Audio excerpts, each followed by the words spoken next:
people there should, the S should carry apostrophe. The word people there should carry apostrophe. Page 2, the first paragraph.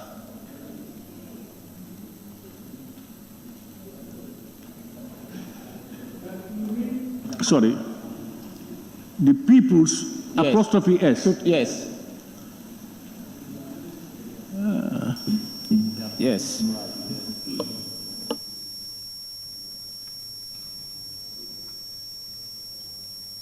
Honorable members, are you with us? You are in agreement.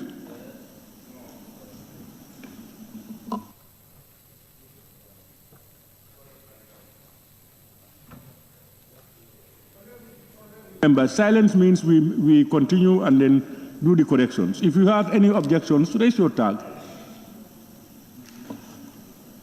Yes? Yes, I have objection. I feel the way it is framed is correct.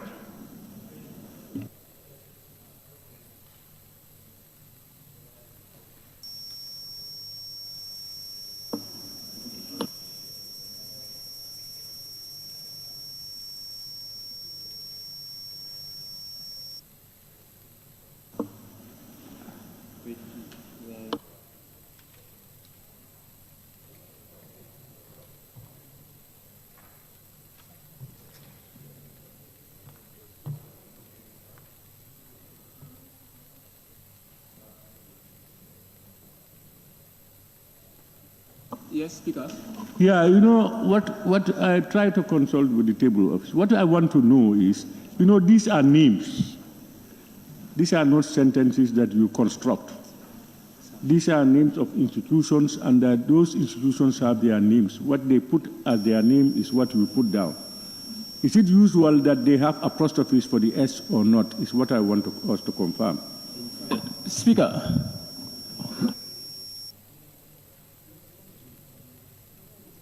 Somebody called my attention. Yes, it's the same. Yes, for you, Councillor. No, it's Jara Central. It's Jara Central, Speaker. Jara Central, Jara Central. Jara Central, right? Yes. Even though it is a name of an institution, but people is the plural. And plural here, the word people here, if you want to add S there, it is signifying the rights and the rights. Honorable member, yes. You know what I'm trying to say here is, you write in the general context. What I'm trying to say is, the African Charter on Human and People's Rights is a name. It's a name. So how do they write their name? Is it usually with an apostrophe or not? This is what I want us to confirm. Because if I say I am Fabakari, you cannot tell me your Fabakari should be Fabakri. I am to determine what my name is. You know, that's what I want us to confirm. Okay.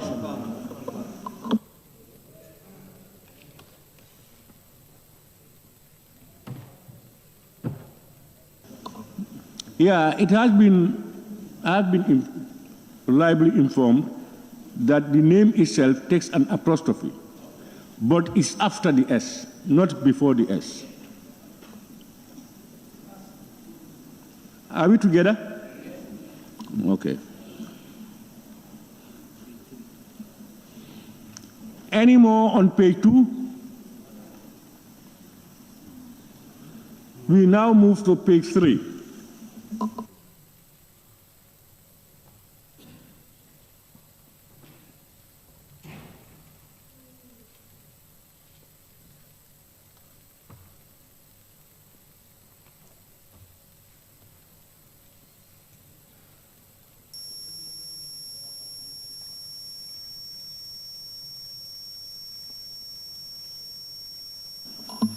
Page 4.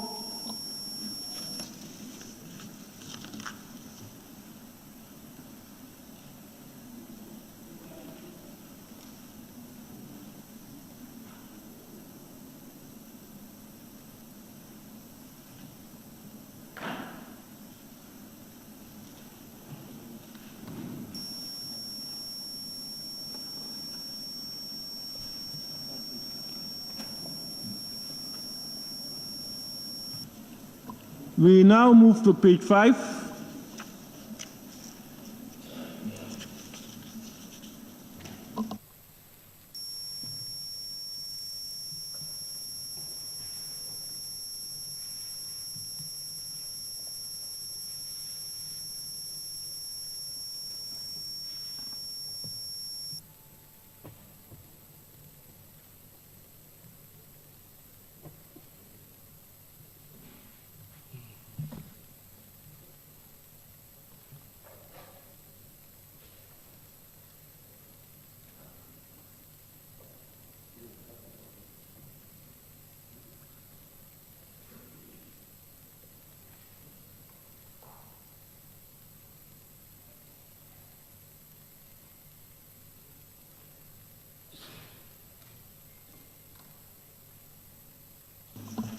Honorable members, if you look at on page 5, questions put and agreed to. Have you seen it? Almost at the bottom. That the Assembly consider the motions. Have you seen it? And then the next one, the motion was carried. The motions were carried. You know, there were 2 motions, and it was being talked about 2 motions all along until the last portion. So the motions were carried, and the Assembly agreed to consider the motions. Have you seen the correction? Yeah.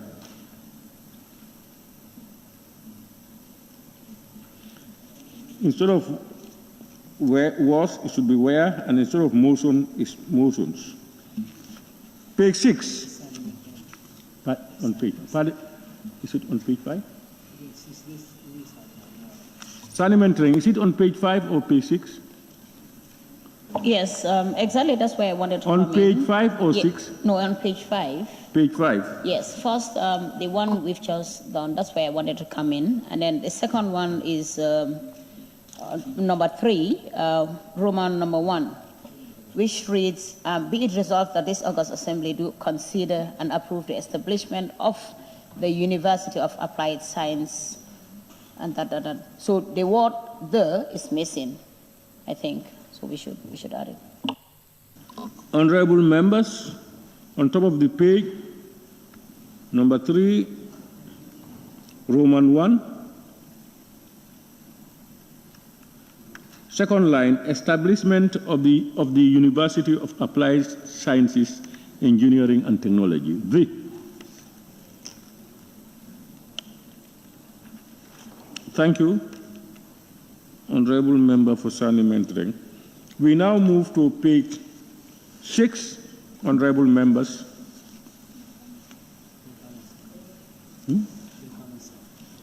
Honorable Member for Brikama South. Mr. Speaker, I took part in the debate and I was the second to the last person, but my name is not captured.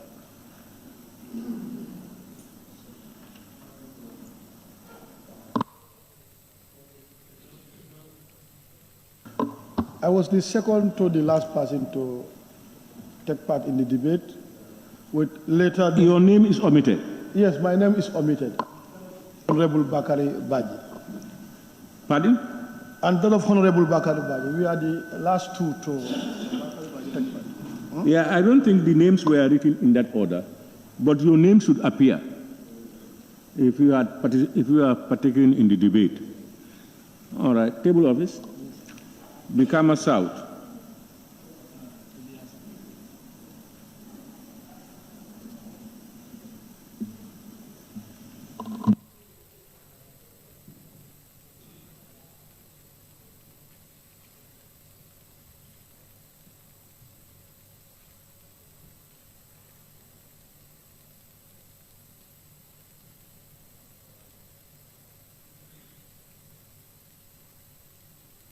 Honorable Member for Brikama South, it has been confirmed that you took in the debate.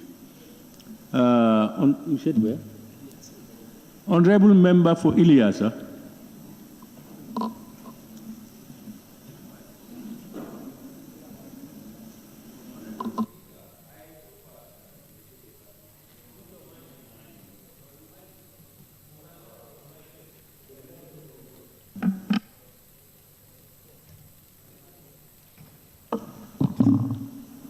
Honorable Speaker, I took part in the debate, but my name was not, is not in the list. Thank you.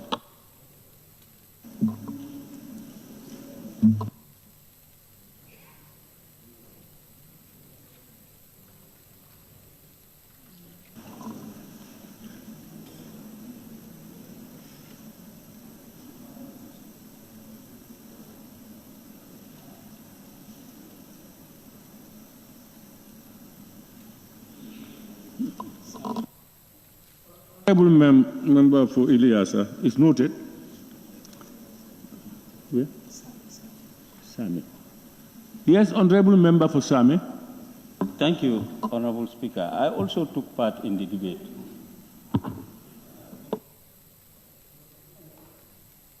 Table office, what is the problem?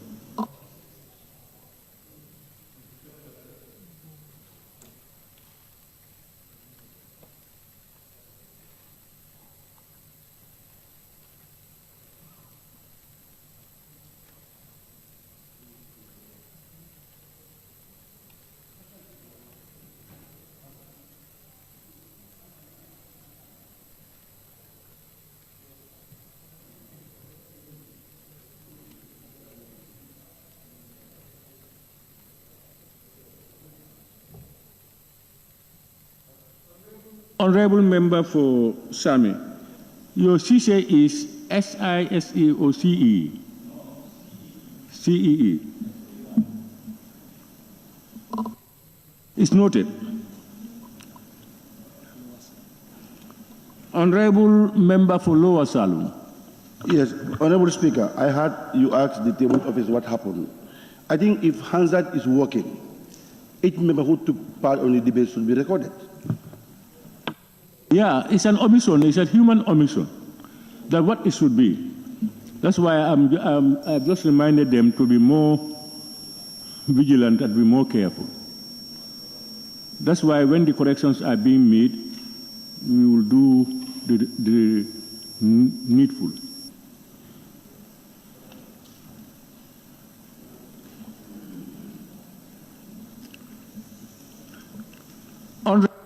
Honorable members, we now move to page 7. Honorable member for Sani Mentoring. Thank you very much again, Honorable Speaker. On page 7, motion to impose time limit. Before that, sorry, on motion without notice, which reads, at the invitation of the Honorable Speaker, Honorable Bileji Tunkara, member for Kantora, Majority Leader, moved a motion for the Assembly to consolidate the subsequent 2 motions to be moved by the Honorable Minister for Gender. And at the last sentence, Honorable Keba Jallo, Honorable is missing.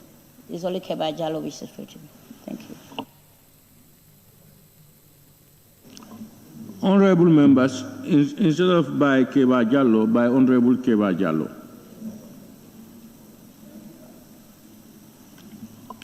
Any order? Yes, for the motion to impose time limit, which reads the second sentence. I think it would have been more simpler than a motion for the Assembly to allot a time limit for 3 minutes for each member during the debate in a motion. I think only the allocation of 3 minutes for the debate should have been enough. Thank you. I don't follow. Honorable Alaji S. Dabo.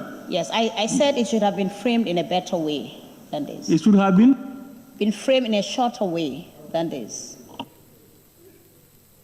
Moved a motion for the Assembly to allot a time limit of 3 minutes for each member during the debate in front of on the motion. During the debate on the motions. So what you said, what should it be? It's okay.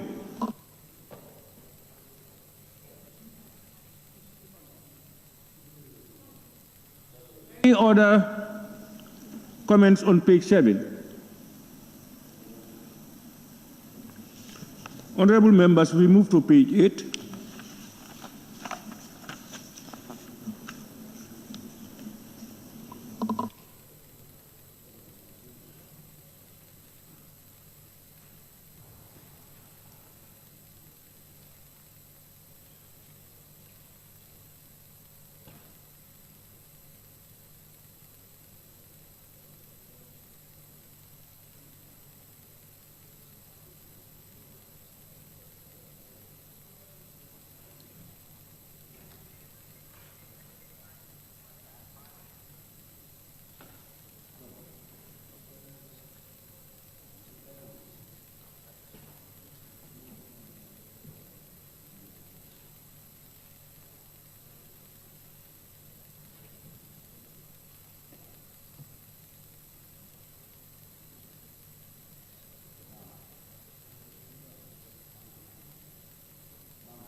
Honorable members, just on the, after the motions, just on the time allotted is 1 hour 30 minutes. Have you seen that? Are you with me? Yeah, then you have, at the invitation of the Honorable Speaker, the Honorable Minister for Agriculture stepping in for the Honorable Minister for Gender, Children, etc. Any more comments on page 7? Sorry, page 8, rather.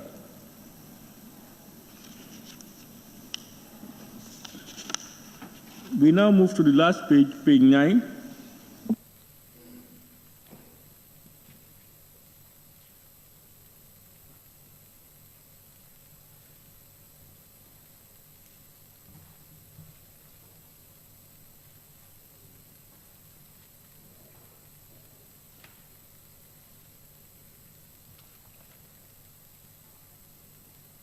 Honorable Member for Serekunda. Thank you very much, Honorable Speaker. It also appeared here on end of debate. At the invitation of the Honorable Speaker, it should be the Honorable Minister for Agriculture. And it has also appeared on page 6 as well. So wherever it occurs before Honorable Minister, there should be D. Thank you. Thank you, Honorable Member for Serekunda.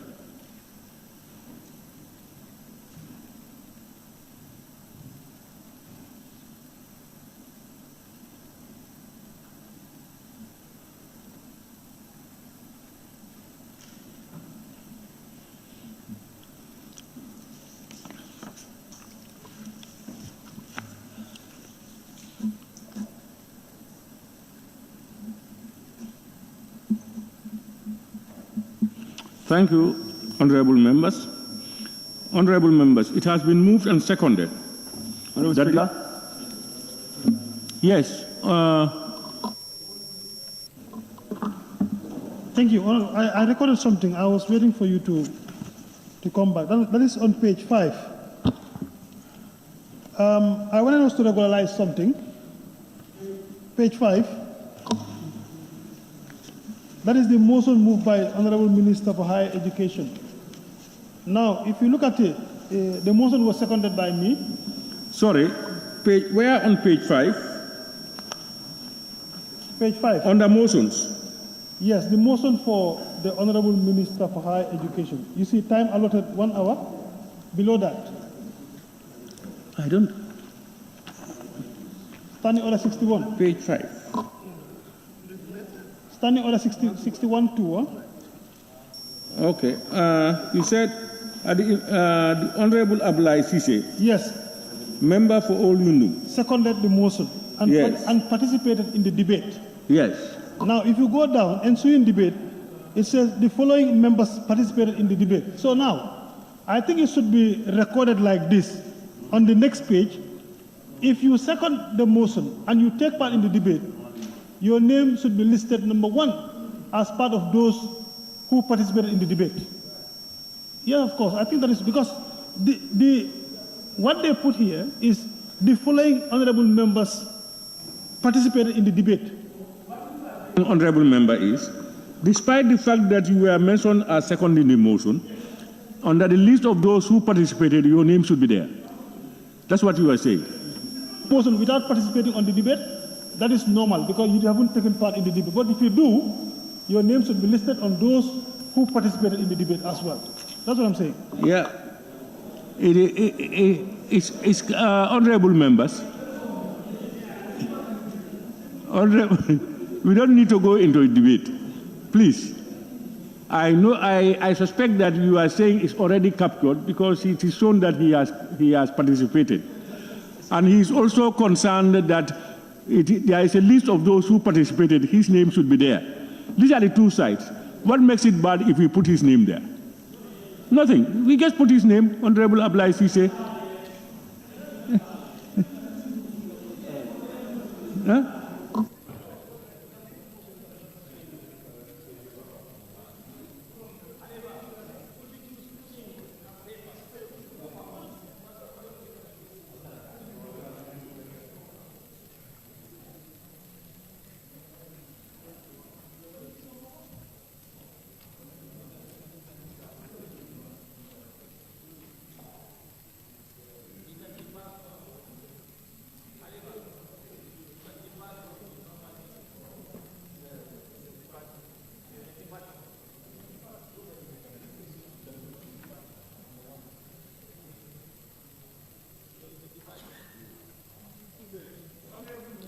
opinions? Honorable nominated member Keba. Honorable Speaker, mine is on a different one, which I noted. Let's just conclude on this, and I'll give you the floor. Then you can come back. Thank you. Lower Salum. Honorable member for Sami. Thank you very much, Honorable Speaker. I'm also seeing it in that direction because he has already participated in the debate. But if you look at the numbering, his name is not there. So I think what he is trying to put it, his name should be there. The number one should be him. I think we will now conclude that we just put his name. What the Mandingas call Julobula Bala Babula Julola. It's all the same. So I think we just include his name.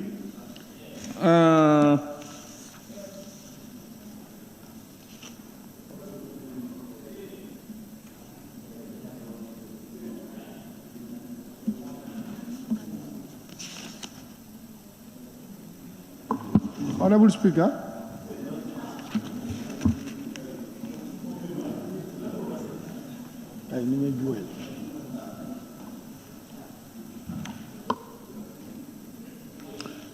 Honorable Speaker. Honorable nominated member, yes, is it on the same issue? No. Yes, in fact, Honorable Speaker, we have a settled practice when it comes to writing the report, and this has been the norm. Anytime you seconded a motion and participate in the debate, you are captured. Automatically, you are the first person. But if we should change this now, going forward, the mode of writing is going to be, you are going to write the name twice. But already you seconded the motion and participated in the debate. So why are you going to put it again? So and that has been a settled practice. I think that those are the two sides of the coin. But settled practices can be amended if you think there is a better way. There is no difference. What you have been doing over the years, if there are innovations to make it better, there is nothing bad about that. All what the honorable member for Same said, even if you look at the numbering, if you look at those who participated, naturally you will think that it's only that number who participated, unless you go back to read the rest. So what makes the difference if you include him as those who participated? So I think we can just settle for that. If that had been the practice, they will note that down. So that when you look at the number, you know that these are the actual members, unless somebody seconds the motion without participation. And there will be this agreement, in seconding the motion, you have not participated? No, just seconding the motion is a participation. Yes. Anyway, honorable members, it's your choice, it's your record of votes and proceedings. Do you want us to continue as we agreed now? That we include his name? Yeah, okay. Honorable nominated member Keba. Thank you, Honorable Speaker. Honorable Speaker, I did note two omissions on the vote of proceedings. The first one is on page 4. If you look at Order 61-2, before stating that Honorable Elijah S. Dabo, member for Birkama North, moved a motion for the Assembly to allot 3 minutes. The initial motion that was moved by myself to consolidate the time provisions for the debate on all the 3 motions to be limited to 1 hour, which is omitted on page 4. This is on page 4? Yes, on page 4. That's motions to impose the time limit? Yes. The first one was 1 hour 30 minutes. And the second one would be on page 7. Let's clear this one. Honorable, you are saying that your own motion that you moved was not included. If you can recall, on the order paper, each of the motions was allocated time of 1 hour 30 minutes. When we decided to consolidate them, I moved a motion that we can consolidate the times also and make it limit to 1 hour 30 minutes, which was equally seconded by the honorable member for Nyanija. I think I remember that, and I think table of it is also confirming. So that will be captured. And on page 7 equally. Page 7. Where on page 7? On order 61-2. Pardon? Order 61-2. Order 61-2. Yes. Why don't you code the heading? Motion to impose. Motion to impose time limits. Again, before the motion to allot 3 minutes as the limited time for each member to participate on the debate, I rose and then moved a motion again to consolidate all the times to 1 hour. That motion was also equally seconded, but it was omitted from the vote of proceedings as well. Thank you. Record of proceedings, sir. Table office will make the necessary amendments. Thank you, honorable nominated member. Any more? Honorable member for Lower Salem. Honorable Speaker, I just observed a little proceedings here. Page 7. After Tuesday, 25th June 2022, there was a communications. The Honorable Siri S.K. Deputy Speaker, took the chair. On page 7. Where on page 7? Yes, on top. Pardon? On top. Yes. The first page, my brother. Yes. I think I have CD S.K. Yes. What I'm trying to say here is any person who assumed in that seat is a speaker. So why this communication now? Honorable CD S.K. Deputy Speaker. Saying Honorable CD S.K. his title is Deputy Speaker, took the chair. Honorable Alaji S. Dabo, Minority Leader, took the chair. Noted. Noted.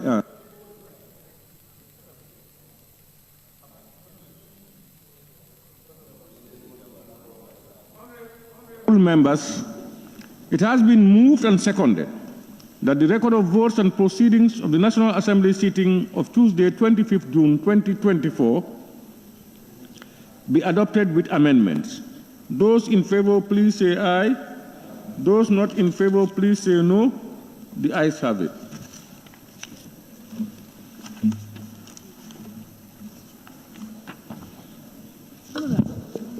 Correction and approval of records of votes and proceedings of the National Assembly sitting of Thursday, 27th June 2024. Honorable members, the record of votes and proceedings of the National Assembly sitting of Thursday, 27th June 2024 is before us for consideration and adoption. Can any honorable member please move that the said record of votes and proceedings be considered and adopted? Any honorable member?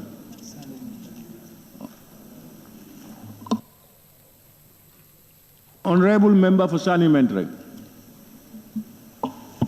Thank you very much, Honorable Speaker. I move that the said record and votes of the proceedings of the National Assembly sitting Thursday, 27th June 2024 be adopted. Thank you. Thank you, honorable member for Sani Mentre. Any seconder? Honorable member for Upper Fuladu. Yes, Honorable Speaker, I rise to second the motion. Honorable members, thank you very much, honorable member for Upper Fuladu. It has been moved and seconded that the record of votes and proceedings of the National Assembly sitting of Thursday, 27 June 2024 be considered and adopted. Honorable members, we have copies of the said record of votes and proceedings, and as usual, we look through it page by page, beginning with page 1.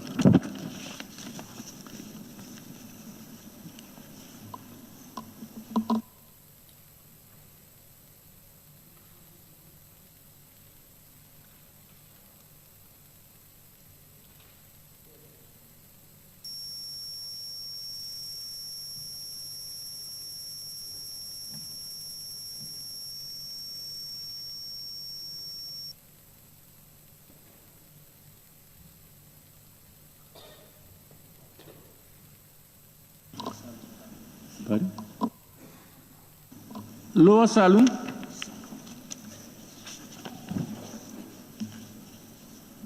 No, I was on page 3 before you.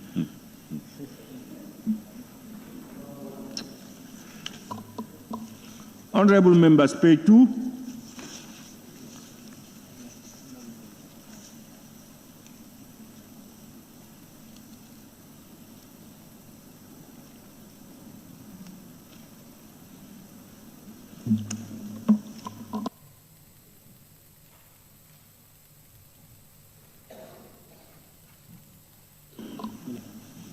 No.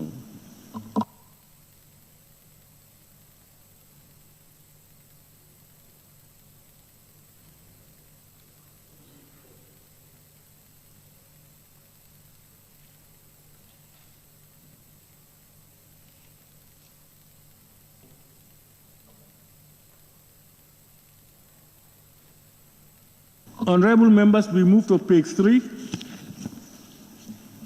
Honorable member for Lower Salem, you can now take the floor. Thank you, Honorable Speaker. Honorable Speaker, I wanted to ask from your office whether number 57, Honorable Yamin Sayan, took permission from your office, because I have learned the former Suna, he stepped out, and again this Suna, he said whether he take a permission from your office. That? Yaya Menten Sayan, Mentamba Sayan. Lamin? Yaya Mentamba Sayan. Honorable Speaker, can you please attach some respect to my name, please? Don't just be foolish here, please.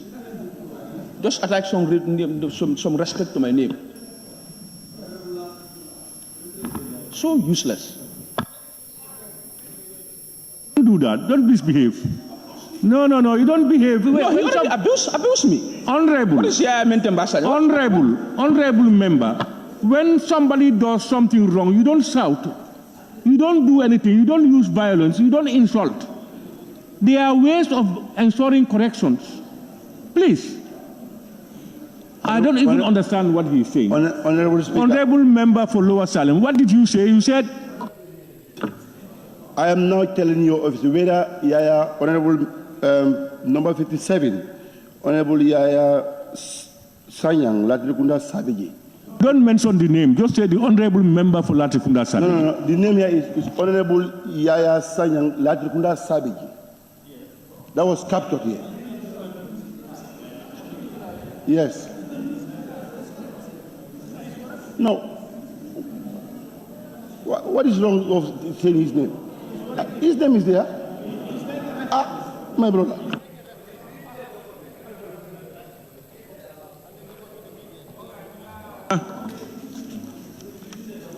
All right. Okay. What you are talking about members who were absent with permission, and you are now inquiring whether number 57, Honorable Yaya Sanyang of Latrikunda Sabeji, he was permitted to be absent.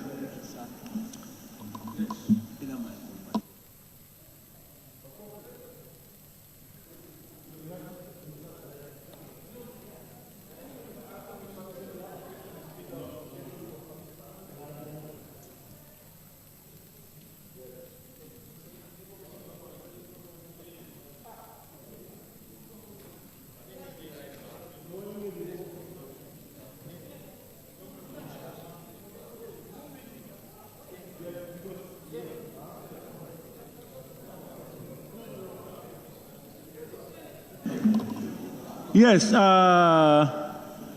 that's a difficult question. Why? Because at the time on the 27th, I view Honorable Member for Latrikunda Sabeji as absent without permission. But what I realized was that when I looked at my mobile, on Wednesday, 26th of June, he sent me an audio claiming that he is supposed to sit to an exams and is seeking permission. In that light, I will have him as somebody who had been permitted not to be here at the time.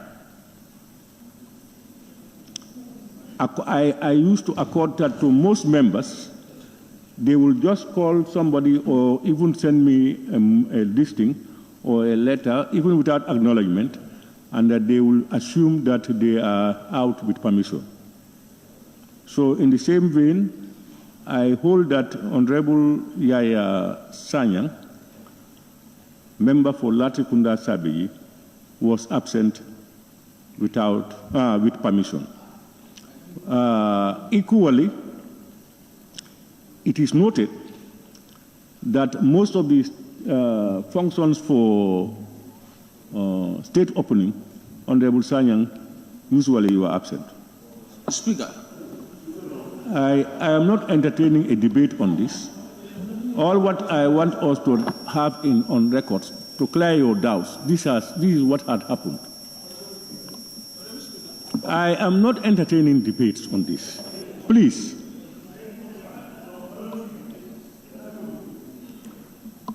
I don't want to open the floodgate for debate. No, but this is not a debate. I pointed out this thing. Honorable member, you pointed it out, right? I answered your question, and unless you're telling me you can change my decision, my decision is final. So I will not encourage a debate. Because when you encourage a debate, everybody will want to say it differently. And it will not inform us any better.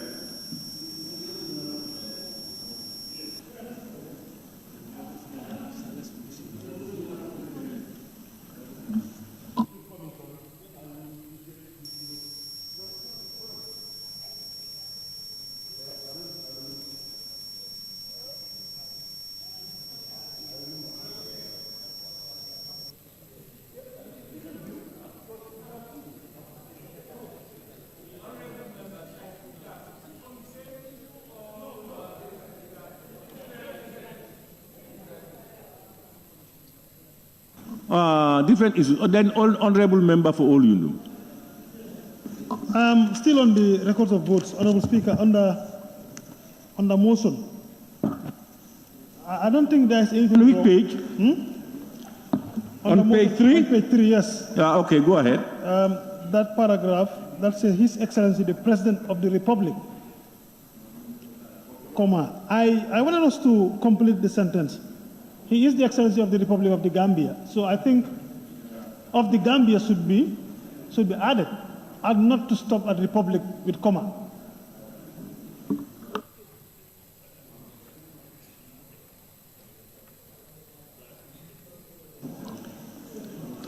And the Republic should be capital D, am I right? The Republic should be capital D. The Republic. Small d. Honorable member, Republic of the Gambia.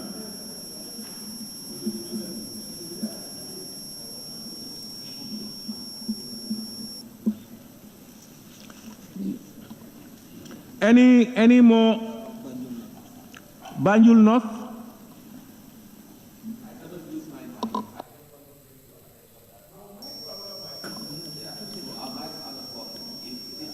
No, you have to move. It has to be on record. What you are saying must be recorded. Speaker.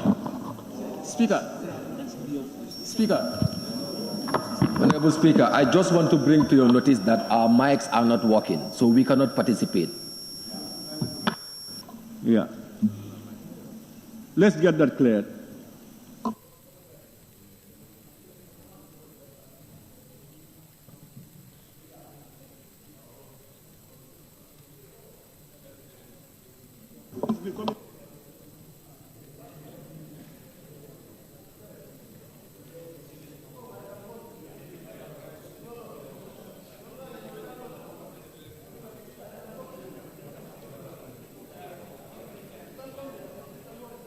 Honorable members, it has been reported to me that we have technical problems with microphones at the back.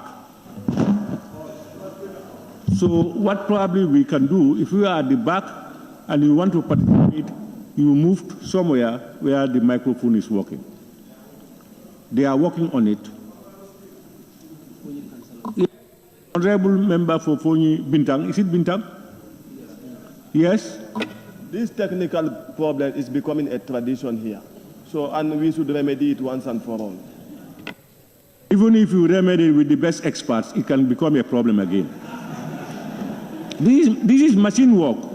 You have your own brand new car, you start, it doesn't work.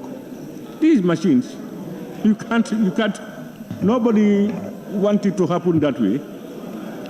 I hope you have a solution. If you have a solution, you can help us so that we will do that, so that it does not break down again. Honorable Member for Sani Mentoring.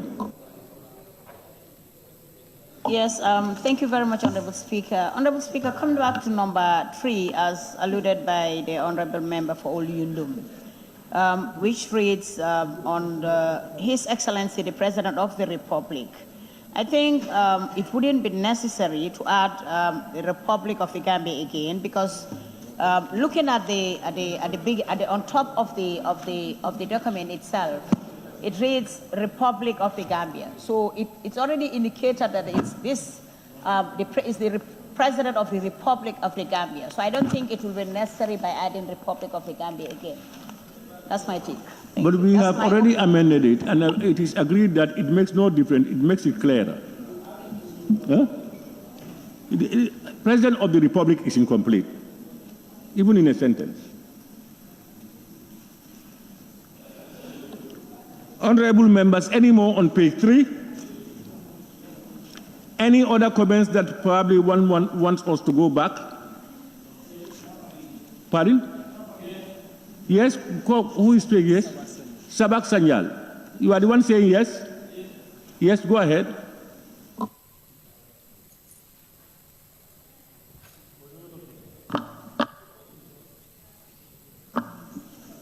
Yes, Honorable Speaker, if I heard you well, you said if there is any other comment that we might want to go back. We have approved the Code of Conduct of the National Assembly last week. Honorable Member, are you commenting on the minutes, on record of votes, or you are bringing something else? No, it's a different thing, not from on the minutes. Not on the minutes. No, we are not dealing with any other thing besides the minutes. But I wanted to bring to your attention a very important... Honorable, you will say it at a better time. Or either when we complete, you raise, and then. But now we are dealing with the minutes. We have not adopted the minutes. We cannot go to any other thing yet. I'd like to have your permission. Okay. Again. Honorable members, it has been moved and seconded that the record of votes and proceedings of the National Assembly sitting of Thursday, 27 July 2024 be adopted with amendments. Those in favor, please say aye. Those not in favor, please say no. The ayes have it.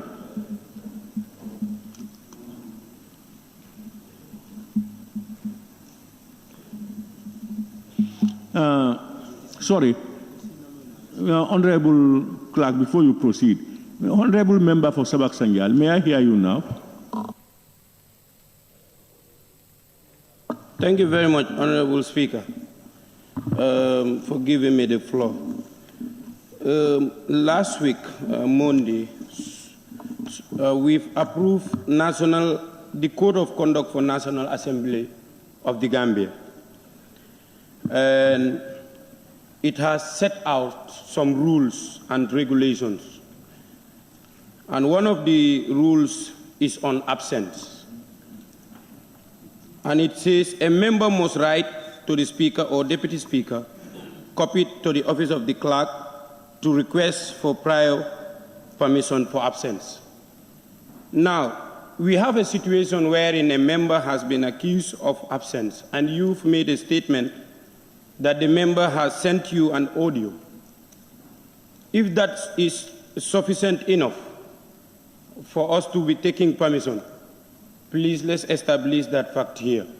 Because I don't want us to set precedents wherein members will be staying at home and decide to send you a message on WhatsApp or write to you on WhatsApp. If that is enough, I think we should include it, or we should move a motion to go back to our rules and then change it. Otherwise, I think what needs to be done here must be done. Because if I decide to stay home and send you an audio, if that is sufficient enough for taking permission, it should be set out in the rules of the National Assembly. I submit.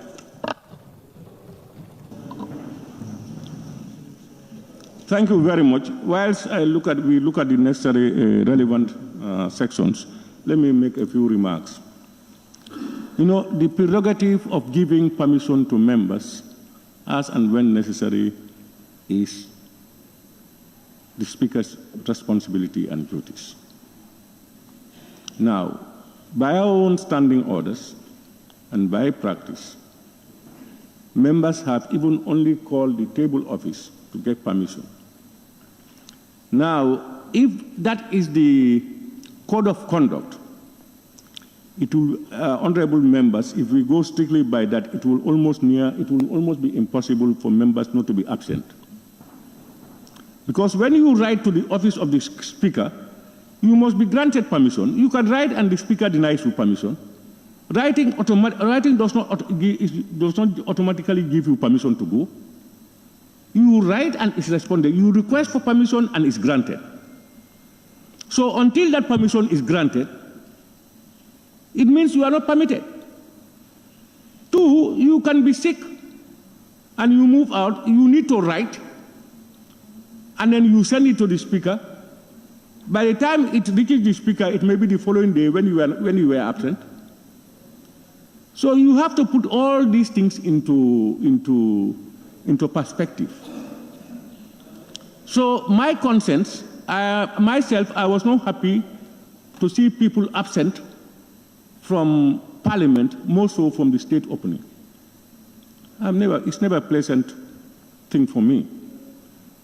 But at the day itself, I looked around and I saw that the honorable member for Latrikunda Sabegi was absent. I was mindful of it. But as I said, earlier, the day before, he has sent me a note. I don't know whether it was a write-up or a voicemail. I saw it. And I said, okay, I will grant him as usual. Because more so, he's talking about sitting to an exam.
I think there was a tag up. Honorable member for Lower Saloon. Thank you, Honorable Speaker. I also want to connect my dots to member for Sabak Sanyal. Honorable Speaker, you have made your rulings on this case. But then, if the same member also making a write-up on the social media that I am absent based on issues, and again, the same member again give you a permission that he's going for an exam to contract, and he's the same person who make a write-up. Honorable Speaker, and honorable member has to... Honorable Speaker. Honorable Speaker, You cannot be absent on sitting, you know. Member for Latrikunda Sabiji. Can I allow this Honorable member for Latrikunda, please? This type, please. Honorable member for Latrikunda Sabiji. Please, don't disturb the order of the sessions. Please. Honorable members have a right to express themselves. At the end, you have a right to come and take the floor. Please, don't interrupt. Honorable member for Lower Honorable Assembly. Speaker, what do we expect from you as a presiding officer? You have done it right. Because if a member took a permission that I am going for a so-so thing for an examination, you have right to give a permission to that member. But if the same member again going, seeking the gallery, showing people I'm not going for this sooner, because we have seen the last sooner, he might out. And it's the same person again, making a write-up that this useless sooner. You understand? I don't think, Honorable Speaker, we should go with this. Because any member of this parliament, you have to be very sincere on your work. You can't be getting cheap popularity from the gallery or the social media or the citizens. I raise my case. Thank you very much. Thank you. Yes, before I respond. Thank you for giving me the floor, Honorable Speaker. I want the Honorable Member to give us evidence where I wrote this useless sona. I want him to prove that evidence. Where I wrote is a useless sona. I'm very responsible. I'm not just irresponsible like the Honorable Member. I know why I'm here, and I know why I'm here, and I will keep knowing why I'm here, day in, day out. Please, thank you very much. Honorable members, it is not befitting of any honorable member to write in anywhere, over radio, social media, or anything, to indicate also that you are not attending SONA for whatever reasons, except for genuine causes. The people are listening, and the people are aware. If that had happened, that the honorable member for Latrikunda had declared that he was not going to attend SONA, not because of his exams, but for something else, that would be illegal. It's not correct. But unfortunately or fortunately, the honorable member notified me, and the reasons adduced were that he was sitting to an exam. And in fact, there was a period during the course of this session or something was happening, the same honorable member called my attention that he was not attending because he was going to sit to an exams. He's doing something to do an exams. So if he comes to tell me that he's sitting to an exams, I would genuinely believe that he was going to sit to an exams. As I said, myself, I was concerned. In fact, I had promised that when I come on the following, that's this Monday, I was going to challenge him why he is refusing to come to SONA sessions. Fortunately for him, I saw in my mobile that he has sent me earlier information, to say that he was not attending because of A, B, or C. So, honorable members, I think we can draw a line.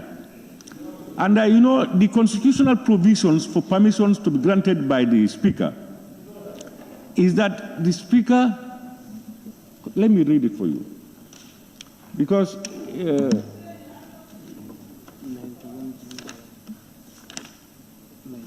these as per the Constitution, not the standing orders. Section 91G. It says, a member of the National Assembly shall vacate his or her seat in the National Assembly. That person, this clause, refers to continuous absence that can lead to a member's expulsion from Parliament. And it talks about if without the permission in writing of the Speaker or reasonable cause, he or she is absent from the sittings for at least 10 consecutive times. Meaning, it is not the day-to-day absence from sessions. It means a continuous absence from coming to the assembly. That one, you are not going to say, I call the Speaker that I cannot come for 10 consecutive times. That one must be in writing to the Speaker. And of course, when you write, permission is either granted or rejected. Or in the event that you cannot write, it is with reasonable cause. So, honorable members, it is my desire that every member attends all sessions at all times. But I'm also equally aware that circumstances, you may have circumstances where you may not be able to come to Parliament. And I don't think it will be fair for me to put members on record as absent when they could be given permission to exercise those functions. In this particular issue, I am sure the honorable member for Latrikunda Sabegi will note it, that is a concern and it has been observed. Hopefully, it may be coincidence, it may be deliberate, but time will tell. So, honorable members, can we proceed? Honorable nominated member, Keba Lamfofana. Thank you, Honorable Speaker. I will start by apologizing because I wouldn't like to open the door after you've made a ruling. But, Honorable Speaker, Section 112 of the Constitution is clear. It states that all members shall maintain the dignity of the National Assembly, both during the sitting of the National Assembly and in their acts and activities outside the National Assembly. The bone of contention here is with regards to the sincerity of labeling the member as absent with permission when members believe that they have evidence that speaks otherwise. And as Olarotimi once said, when the woodcutter cuts sticks on its own head, it carries them. The situation is created by the honorable member himself. He deliberately walked out during a session of the SONA last year. And if this year also evidence came out suggesting that even though he might have asked for permission, but that's in other ways, using formalities to legalize an action which was what? Illegal. So, Honorable Speaker, what we are simply saying is if the honorable member is brave enough not to come to the SONA, he should be brave enough also to see his name labeled as absent without permission and not to use the legal means. This is all we are asking for, nothing otherwise. Thank you. You know, Honorable, yourself, your contribution, I think, has just rightly concluded the whole issue. Now, if he, for instance, his intention was not to attend SONA, but whatever reasons, he gave reasons that he cannot come to SONA because of those genuine reasons. That is for people to now determine and for himself. But some of you may be telling me I am bereaved when probably you have a political function. How would I know? It can only be assumption. It's what you tell me that if I believe it is what I act on. If I were to be absent for a particular reason, I will be bold enough to say that I am absent because of that reason. If I choose to say something else which will exonerate me, and then you are exonerated, that's also fair enough. Now that is now between you and your conscience. So please, I want us to put this and let it be a learning lesson for all of us.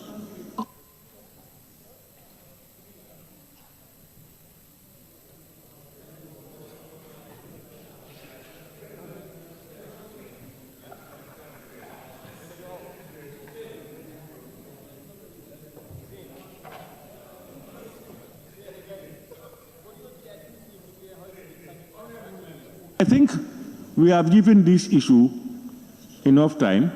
Let it be a learning lesson for all of us.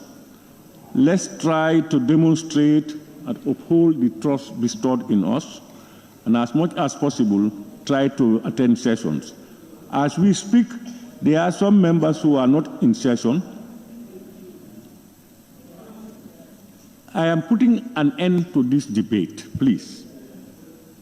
I have ruled on it, and then we move forward, please. Clerk, can we proceed? Sorry, motion.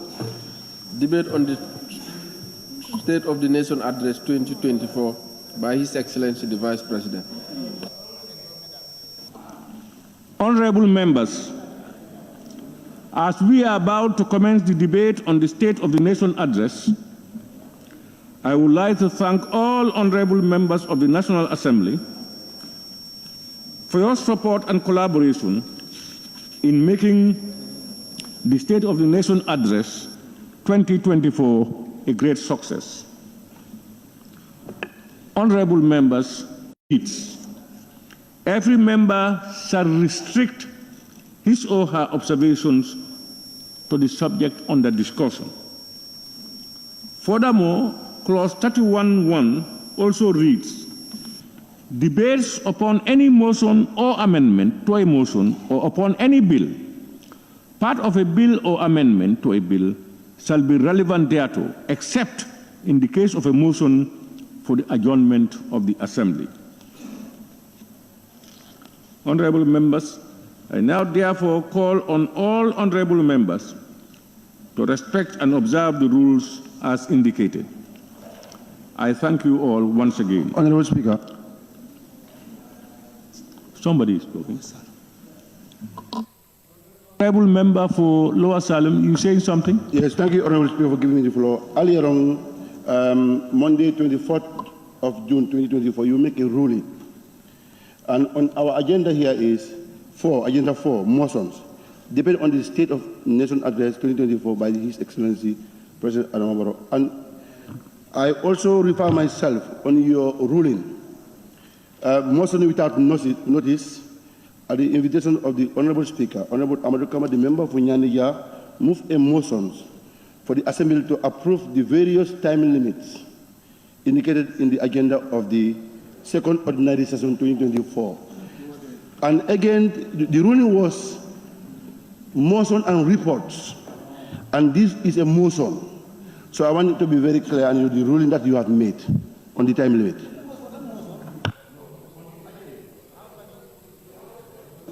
On the agenda of the second ordinary session.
They want to, unless if they want to example.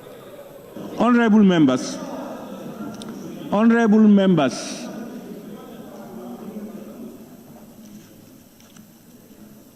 Member for Lower Salem, I've heard your observations. I'm just making consultations to confirm what Honorable Member for Jandeja stated in his motion.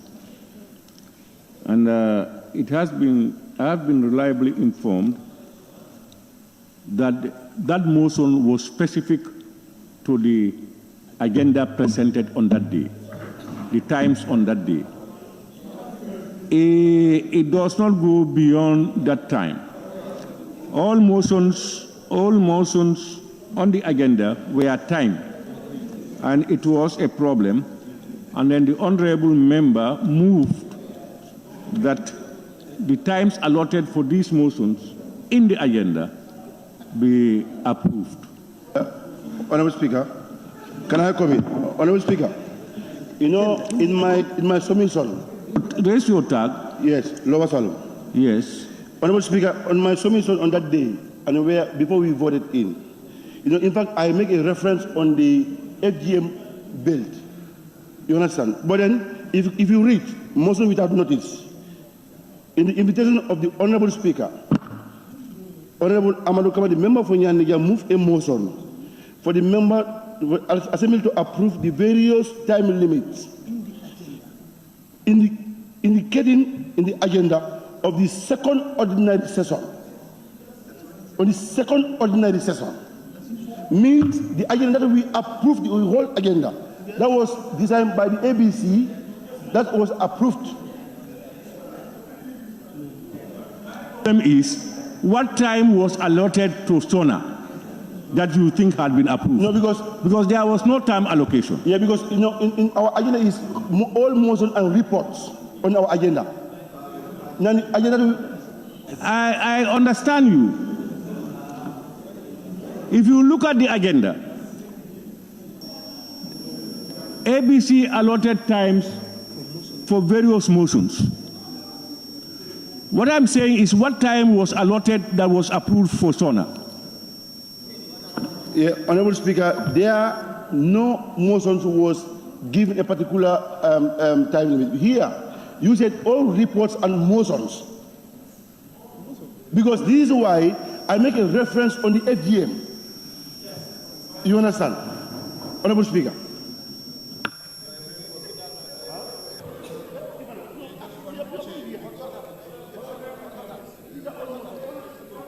But let's not confuse each other.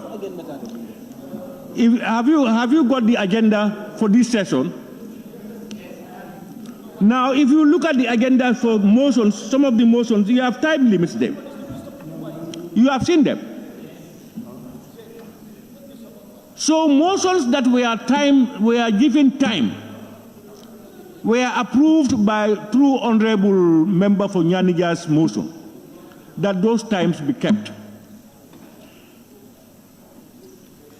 It does not follow that it's going to be all one, even those not timed.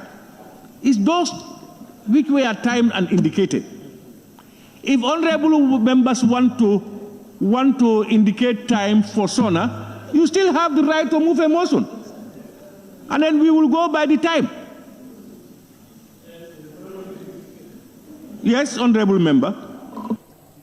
That very day, wait, also, this was that you approved.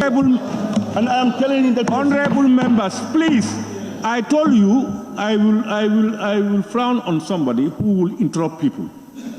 When you talk, you don't want people to interrupt you. Why should you interrupt others? Please allow him to say what he wants to say. Yes, honorable member. Honorable Speaker, after the vote that is taken, the motion was carried, various time limits imposed in the agenda was approved. Here, this second ordinary session, we have an agenda from social date to 2024. This is our agenda that was approved by the ABC. And in the same ABC members again came and moved a motion that we make a time limit of each report and motions. And again, this SONA is a motion. And the very day that we are... You are not, we are listening to you, but you don't seem to be listening to us. Okay, you know, give me the full... What the motion moved was to agree to the time limit stated in the agenda. If you look, let's look at it. Let me just read, let's look at it. If you look at Monday the 24th, have you seen it? Monday the 24th of June, you go to the motion area, that's on the second page. The first motion is for this assembly to consider and ratify the mutual visa exemption agreement for diplomatic and service passports. The time limit is there, 1 hour. You say it there. For the next one, visa exemption for diplomatic passports between us and Azerbaijan, 1 hour. You go to the next one, consider and approve the code of conduct for National Assembly members, 1 hour, 30 minutes. You see them. This is what has been approved. Motion. So where a motion does not have a time limit, it's not included. Motion. It's motions with times that are on the agenda. Motion. So if there is one particular motion, for instance, that is not timed, it does not apply to that. Motion. Nonetheless, if honorable members want to put a time frame, you have all rights to do it. Motion. Who is saying motion? Member for Sabasanja. Yeah, you want to interrupt the speaker now? No, with due respect, never. I will never do that. Yes. Please. So, honorable member for Lower Saloon, get that very clear. The approved motion was on the times allocated for the various motions on the agenda. So now, if honorable members want to allocate time to other motions that don't have time limits, you are free to do so. Yes. Yes, honorable member for Sabak Sanjal. Thank you very much, Honorable Speaker, for giving me the floor. I'm rising on motion 53K, a motion agreed by the Speaker to be a matter of urgency. I'm moving a motion for the time on debate to be limited to 10 minutes. Be specific, 10 minutes for the whole time or 10 minutes for each member? 10 minutes to be allotted for each member. Honorable members, the motion is that for debate on the SONA motion, it be limited to 10 minutes for each honorable member, maximum. Any seconder? Yes. Honorable member for Nyani. Now put it to a vote. Thank you very much, Honorable Speaker. I rise to second the motion. Honorable member, it's been moved and seconded. I will now put it to a vote. It has been moved and seconded that a maximum of 10 minutes be allocated to each member on the SONA debate. Those in favor, please say aye. Those in favor, please say aye. Those not in favor, please say no.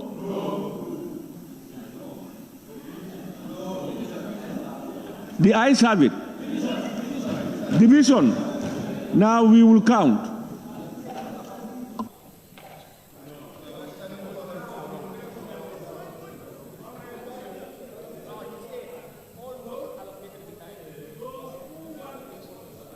So, honorable members, if you are in favor of the motion that is to limit the time to 10 minutes, please raise your tax. Limited the time to 10 minutes.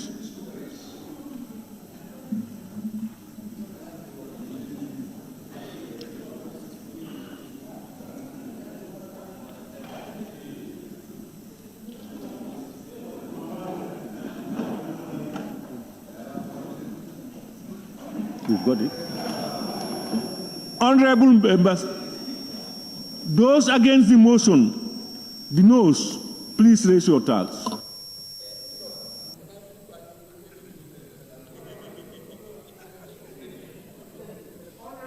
honorable members, those abstentions.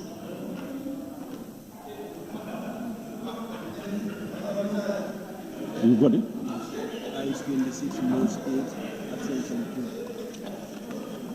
2. Honorable members, the results. Those in favor, 26. Those against, 8. Abstention 2. So the ayes have it. So the time will be limited to 10 minutes per member, maximum. Honorable Speaker, before you go any further.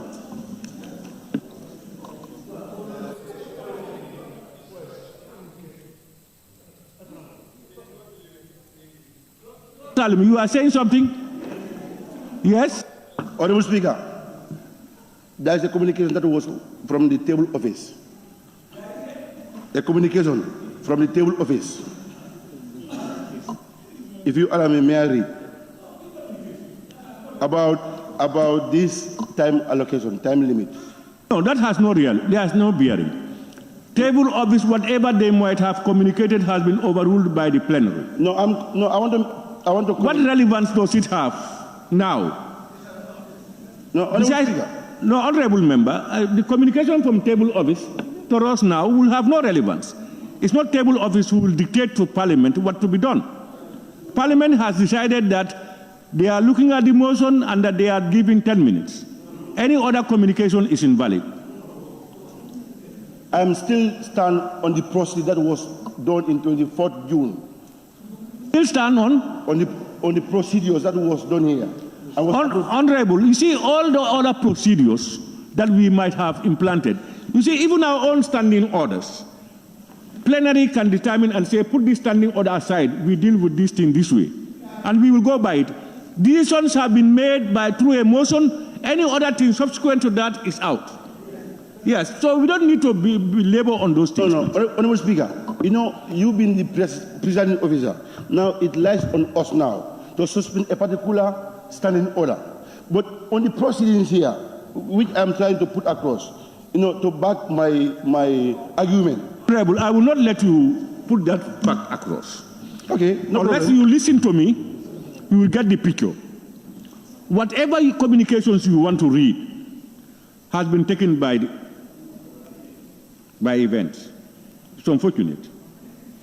It will have been relevant probably before the motion, and we listen to it, and that may inform members better. But now that members have taken a decision on the way forward, we don't go back because we cannot rescind that by that communication from table office. So it has no bearing, please.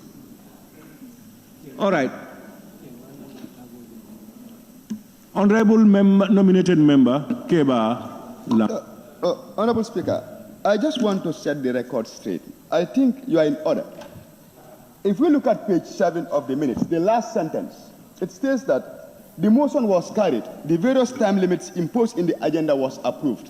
And for the purpose of clarity, after consolidating all the motions, I would normally rise up to consolidate the time on those particular motions to 1 hour, 30 minutes, or 1 hour, and members, based on the specific agenda on the table, will agree to impose the 3 minutes time limit again. I'm just saying this to indicate that the ruling that was made by the Speaker was not on general basis, but it was specific to the motions and based on what? The discretion of the members. Thank you, Honorable Speaker. Even not more than that, even what he quoted, even what he read, the Honorable Member for Lower Salem read, it specifically talked about the times allotted to honorable members. Have you got your list? On this debate, honorable members, honorable members, I now invite the honorable member for Combo South to take the floor.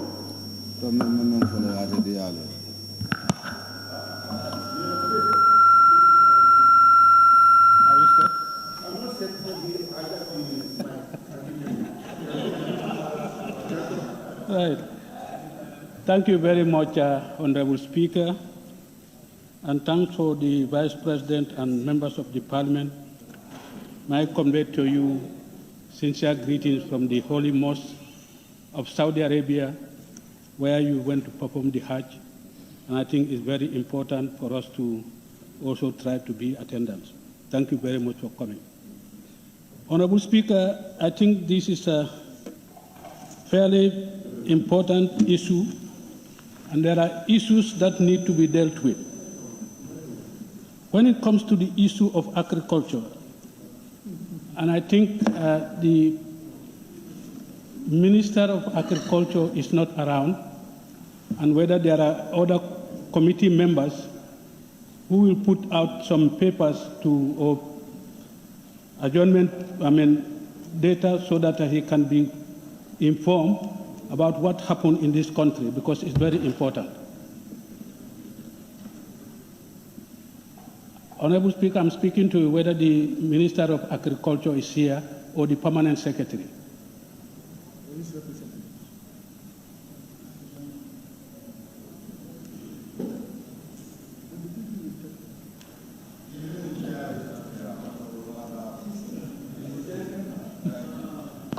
Honorable Member, I'm made to understand the Honorable Minister of Agriculture is not here, but it's the President's speech, and the Vice President who represents the President in Parliament is around.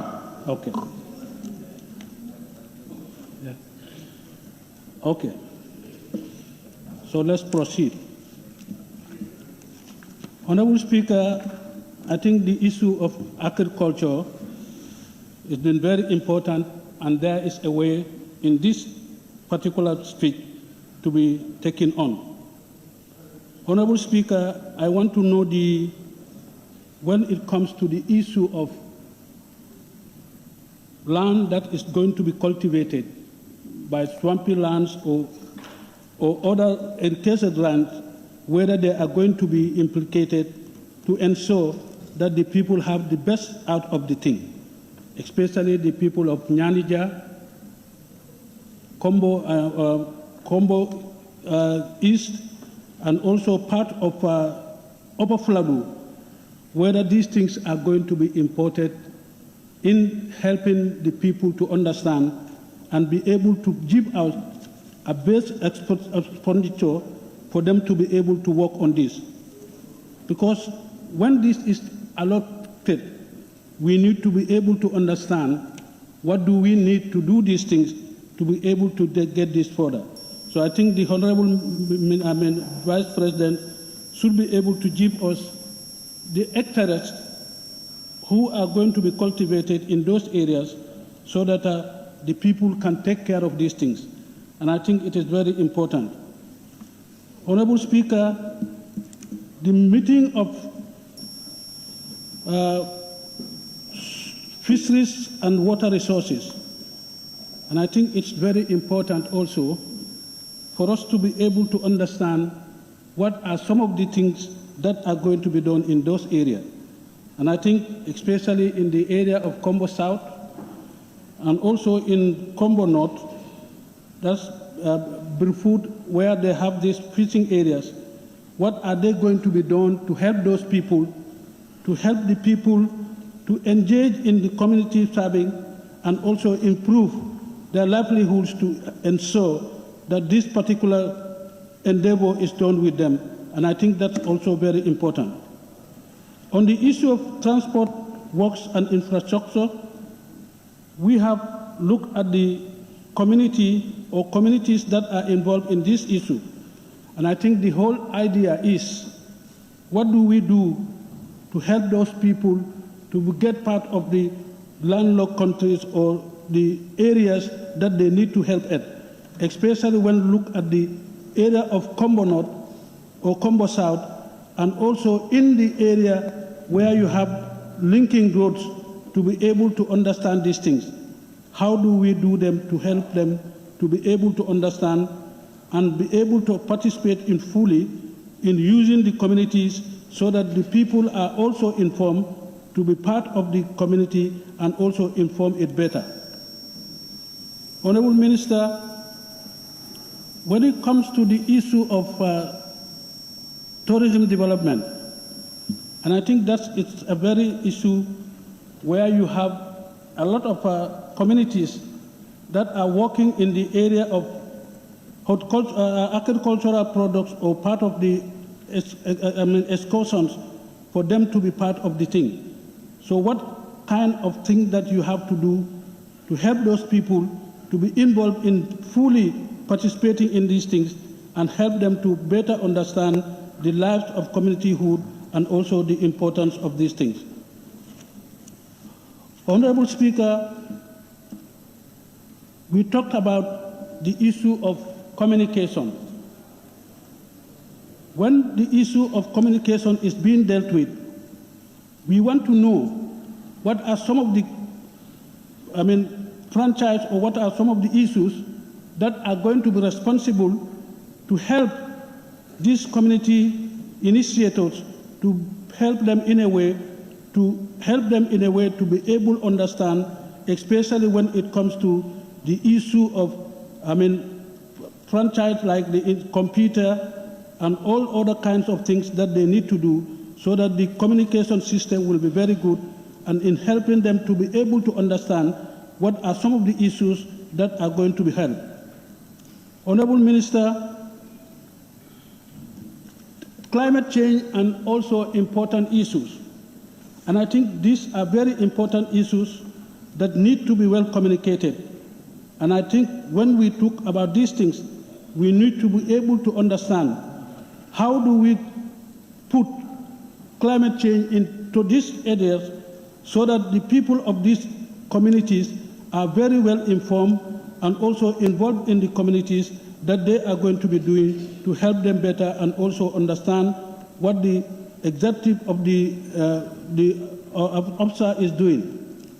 Honorable Speaker, I think the issue of population and social protection, which are very important, and I think it is very important for us to be able to understand how do we deal with those people, to be able to understand, especially when it comes to the people in the communities, to be able to understand what some of the things that they need to do and areas that are going to be done to help them better understand the realities of life and also the communities that are going to be helped in the community. Honorable Speaker,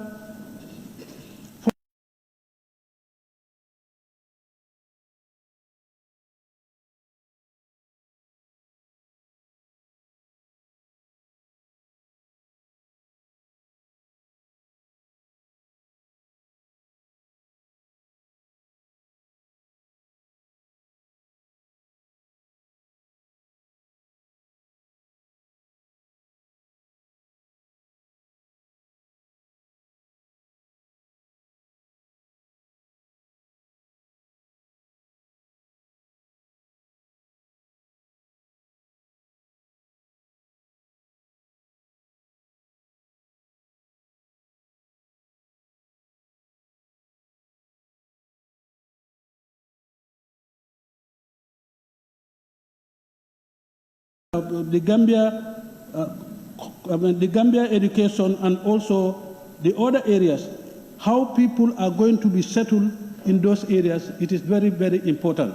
So I think it is very important that we need to do a very land survey and also improve the quality of life of these people so that their education and their livelihood can also be important.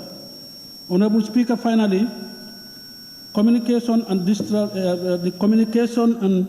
digital economy. I think this is very important. We need to be able to understand how some of these things are going to be done and what are they going to be done and what are they going to be done to enable them to uphold the issues of life into these communities. And I think that's very important. So what we need to do is for us to have a very system that will help them to be able to do these things and help them to.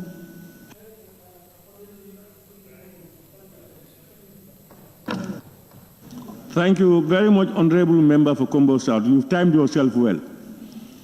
Honorable members, please allow me to acknowledge the presence of His Excellency the Vice President, And some other cabinet, assisted by some other cabinet ministers. You have the public service minister is around, the minister for digital economy, petroleum and energy, minister for information, and of course, honorable minister for the environment. They are around to assist the vice president. You are most welcome. I now invite the honorable member for Lower Fuladu West. Thank you very much, Honorable Speaker, for giving me the floor. First, I thank His Excellency President Adama Barrow for fulfilling his constitutional mandate in addressing the nation. On that fateful day, it clearly manifests the true Democrat he is, adhering to the constitutional provision. I thank him and thank his government. And the report was led in such a format that members can easily understand and by extension the country. It was factored on the productive sector and social sector. And then in the report, it clearly tells us the government policy, foreign policy, that have rebranded this country to its highest level. As we speak today, our relationship with the international bodies, partners, is so strong, all because of commitment. And I thank the President for that commitment and his government.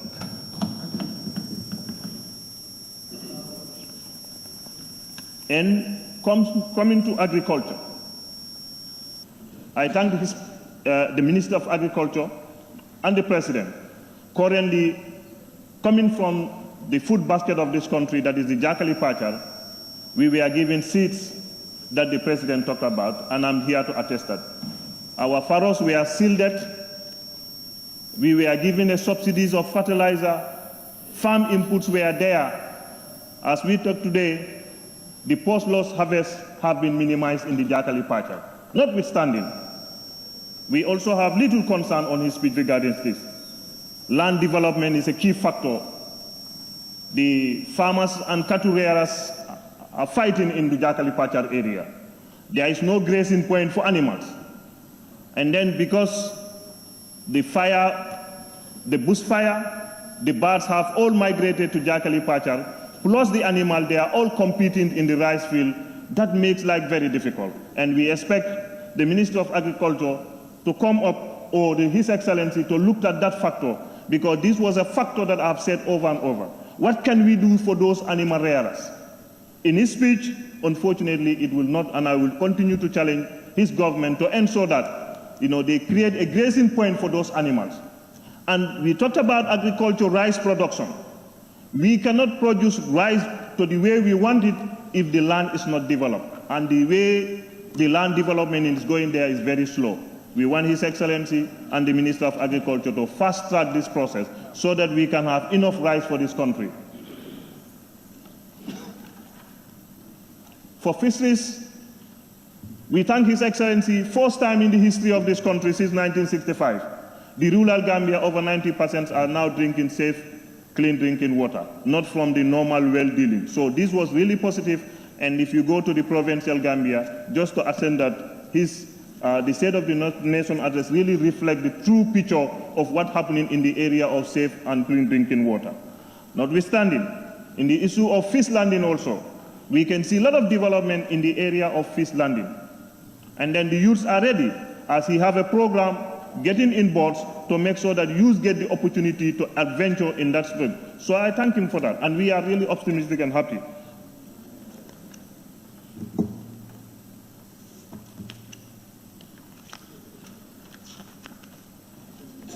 Petroleum and energy.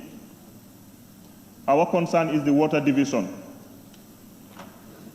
It has been said in the other summer, and it's said again, we are trying to ensure that the Minister of Petroleum and Energy fast-track this process.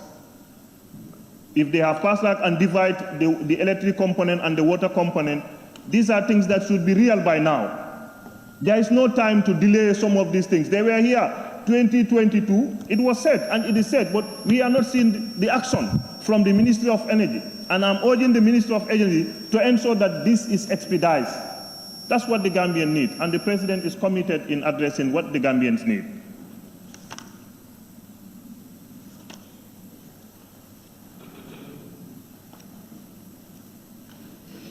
On lands, regional and government, for the first time in the history of this country that we are doing a land mapping. This administration is really adhering to the need and the aspiration of this country. I think we need to applaud the government and its ministers for doing extremely well in trying to save this country in the way that people expect from them. And that is the reason why we said the ministry had it planned for the first time in the history of this country to have land mapping. Yes, for the first time, the ministry had a plan to map out, and those are the only way forward, because we understand that we're going to face challenge on land regarding all the disputes that involve land. There have not have been a comprehensive plan, and now the executive and the minister is very much committed to ensure that we have a well mapped out for lands that have been segregated for agricultural purposes and other industrial purposes. I think the ministry is doing very well, and they are commended for that, and the reality is seen. In corruption, I think His Excellency have said its plans to handle corruption.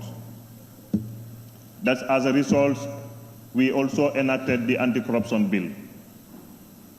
But I'm urging the executive to expedite this as soon as possible. We need to address this corruption that is happening in this country. As a result, this refers me to digital economy. I'm interested, and I would urge all the National Assembly members to be interested in a business that involves SIPCA. SIPCA is a business, is an institute that have been rated as #1 corrupt company in this world. I've read an article in Ghana, and I don't expect that this country would ally itself to any company that is named as a corrupt company. And if the government is doing that, I'm taxing the Minister of Digital Economy, seated here, and I'm taxing the Vice President and also the Minister of Justice. That company was rated as a corrupt company.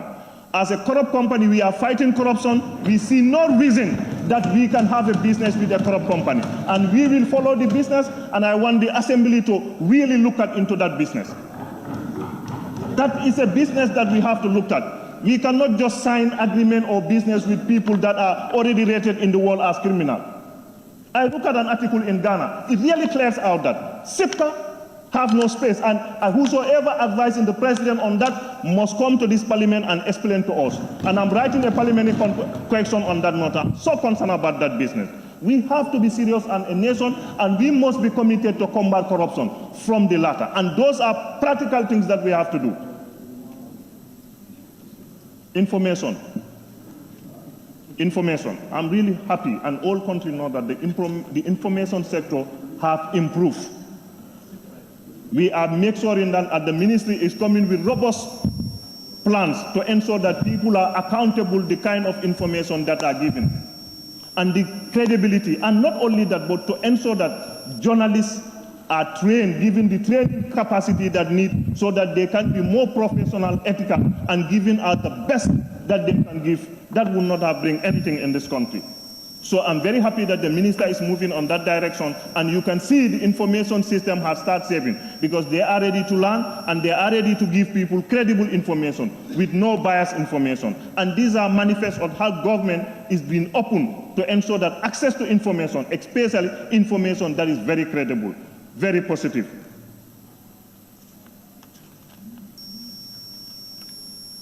The public sector, the public service. I think the minister is here. With due respect, the country wants to hear increment of salary. The country wants to hear the increment of services. And then unfortunately, in this speech, I never hear about salary increment.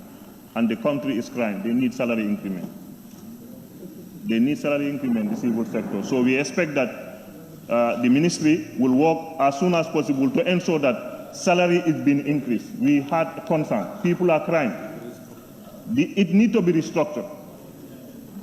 The salaries need to be restructured, and that is for real.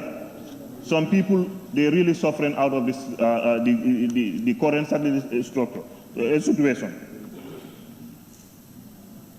And the president talked about security. You cannot do anything if you are not secure. And then we can see the layers of security reform that we are informed in this thing. And these are two manifests that the president's commitment in ensuring that we have a secured nation.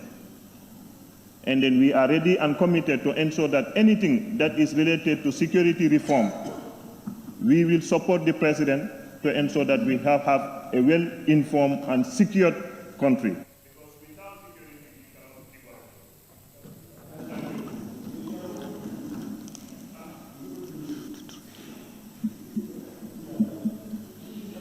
Thank you very much, Honorable Member for Lower Fuladu West. I now invite the Honorable Member for Nyani.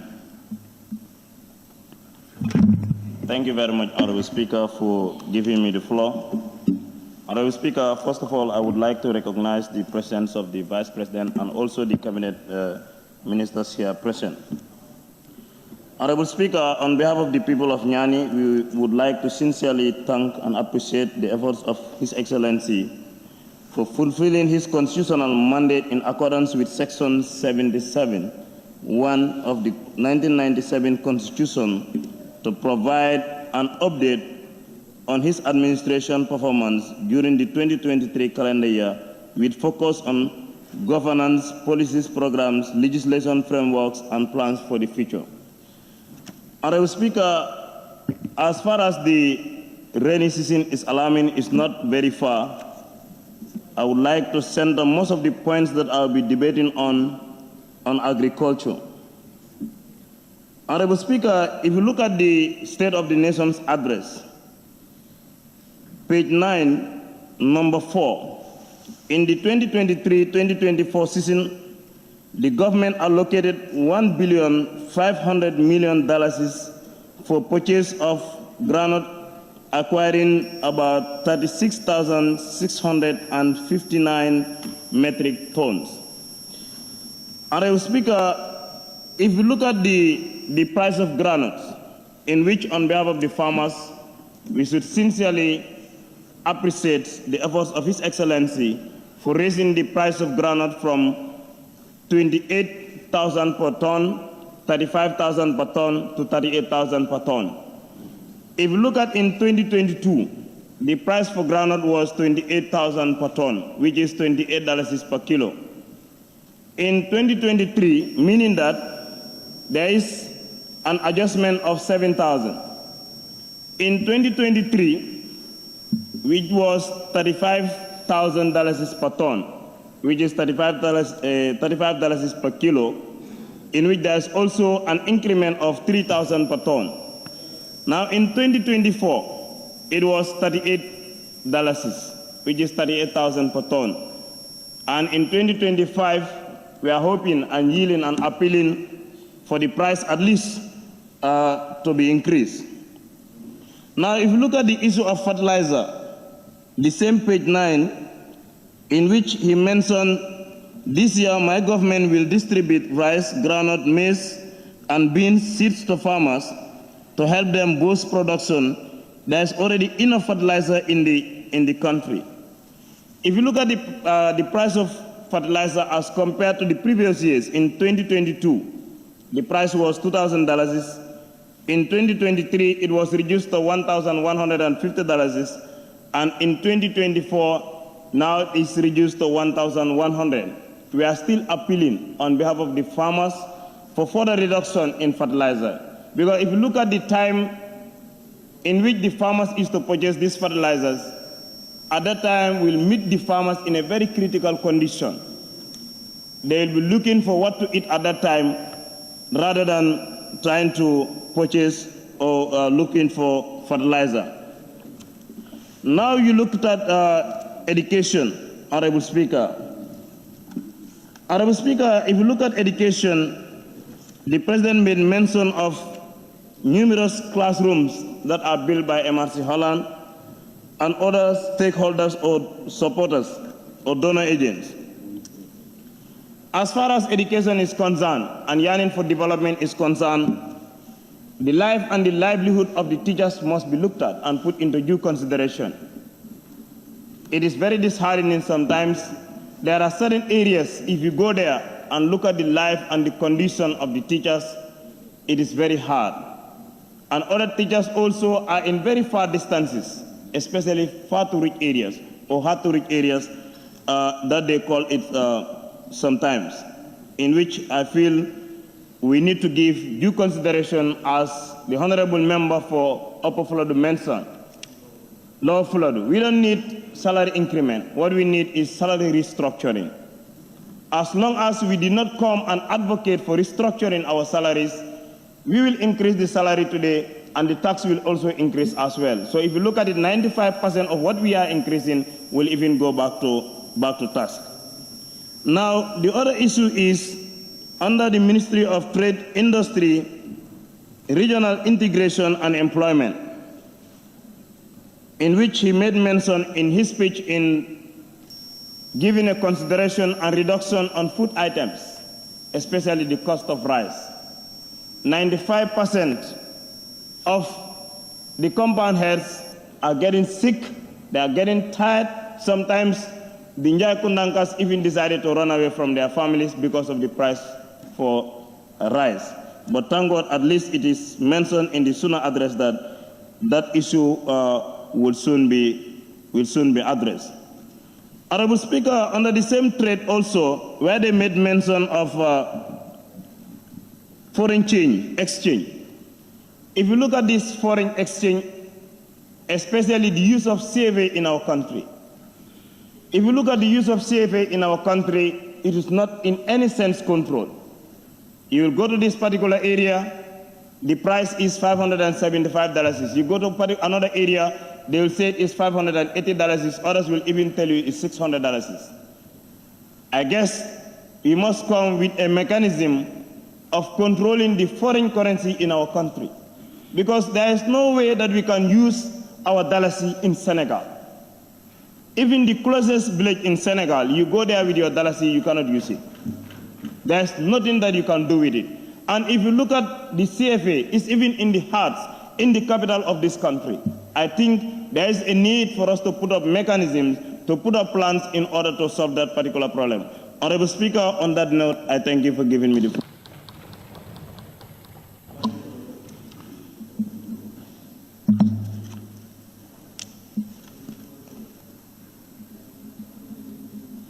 Thank you very much, Honorable Member for Nyani. And I invite the Honorable Member for Lower Salum.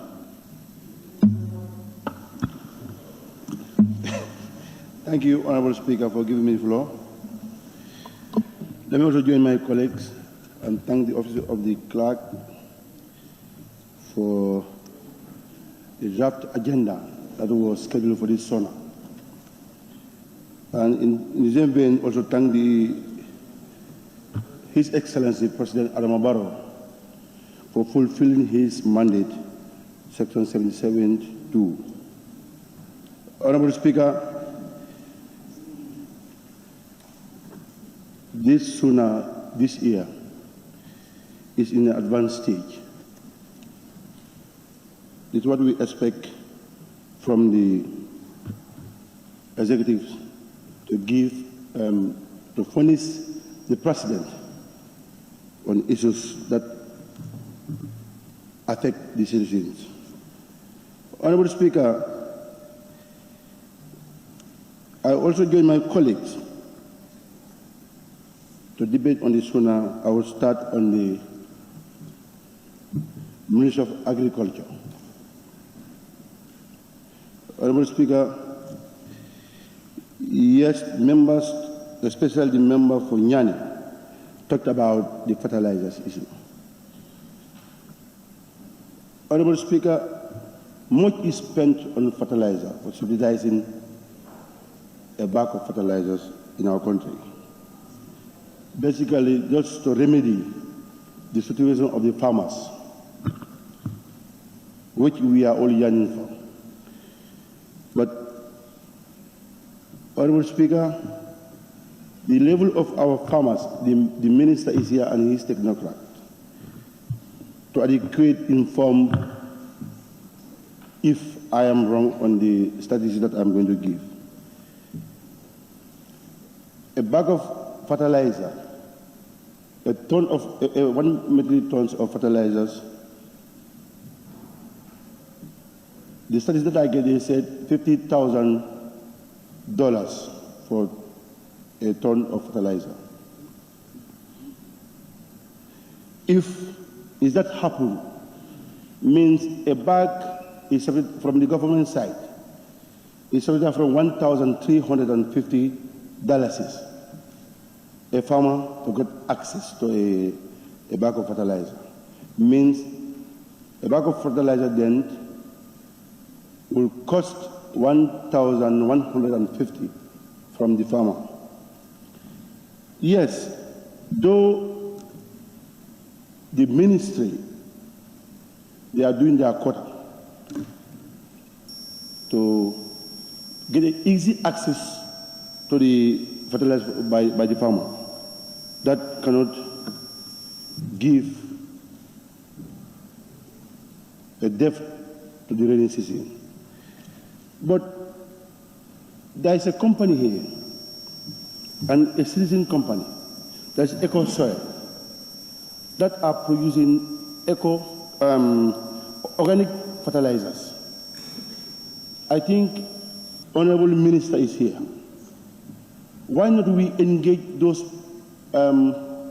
companies? There is this Eco Soil that now produce organic fertilizers. Because now, by a hectare of peanuts, if you to apply these fertilizers, the ratio is 6 to a hectare or 7 to a hectare.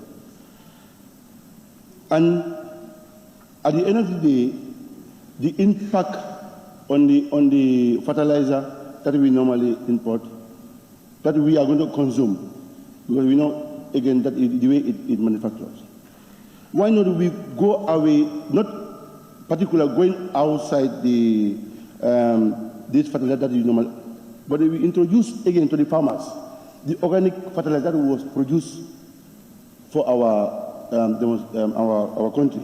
That will also boost the productions of our farmers. But every year round, we apply the same fertilizers. Sometimes, for last year, we have a good rainy season because I'm a farmer. But why not we introduce the organic fertilizer also to the farmers? That will also help, to boost the productions of and again, what we are going to consume. Because we can see the 60% of our Gambians, or 40%, are all sick. Not because of we are not healthy, but what we consume. I think we need to look at on those issues also. Honorable Minister, let's go for organic fertilizers. I think that will help our farmers. Honorable Speaker, on this speak of the President,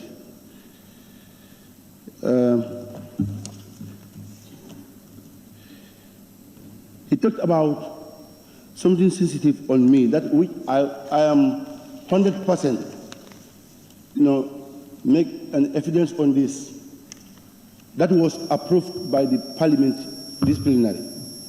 That was about this Badia funds. Honorable Speaker, that's page 16. In collaboration with the Ministry of Finance, and the country secured a $50 million trade financial facility from Badia to support the importation of essential goods, commodities and fuel. The facility is to facilitate continuous availability, affordable of the commodities. Honorable Speaker, yes, we are National Assembly members, and this is the heart of the citizens. We cannot pass laws or loans or grants to the country without not doing the due diligence. Honorable Speaker, the Badia agreement is with me here. The preamble, where either the borrower is requested the Badia to provide revolving trade facilities of an amount exceeding 50 million. Henceforward, it serves as a facility to be used exclusively and finance importation of petroleum products, food and other essential goods for Africa and Arabic countries. Honorable Speaker, I want to make my argument here. There is an interview that was made both the Ministry of Trade and the particular person, the company that will be in this loan facilities. Honorable Speaker, we are informed by the Finance Minister said the government of the Gambia are the facilitators. They are not the guarantors. But the agreement that we approved says the government of the Gambia are the guarantors, are the borrowers. And the reason why we approved at that particular time, the both sides of the parliament, because we are running with a situation where the food, the goods of food and commodities, we are rising. There's no price control. We thought it wise, if this agreement comes into effect, it will remedy the situation. But in my surprise, the company that won this thing divert the entire fund to other business, which was not intended to pass in Parliament. I think, Honorable Speaker, we've been the oversight function of this executive. We need to look at on this issue. Yes, we have no problem. He's a citizen. But the way and the manner this facility was approved in Parliament to remedy a situation at that particular time. Because then the cost of fuel now is $81.97. A bag of rice now is $2,350, $2,250. And this particular agreement, loan, came to remedy that situation. Honorable Speaker, why the Parliament?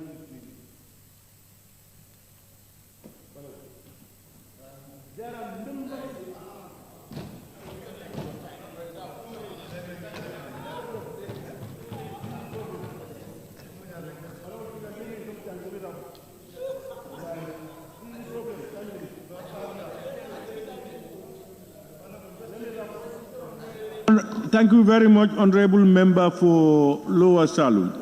Honorable members, this debate, I will not give any honorable member 1 second. Time yourself better to move in within. I want to avoid giving extra times. I now invite the honorable member for Ilyasa. Thank you very much, Honorable Speaker, for giving me the floor. Honorable Speaker, let me first recognize the presence of the Vice President and Cabinet Ministers who are present here today. Honorable Speaker, the President's speech highlighted opportunities and the challenges that we are realizing in the country today. Honorable Speaker, in general, the President's speech is a good one. So, Honorable Speaker, agriculture, the President highlighted an increase in the crop production, and this is very true. But last year, farmers realized a bumper harvest in agriculture, and then all this is due to government intervention. Government intervened by giving farmers enough and quality fertilizers and affordable price as well. This is why last year there was a bumper harvest. And then I think this year also, the government is ready.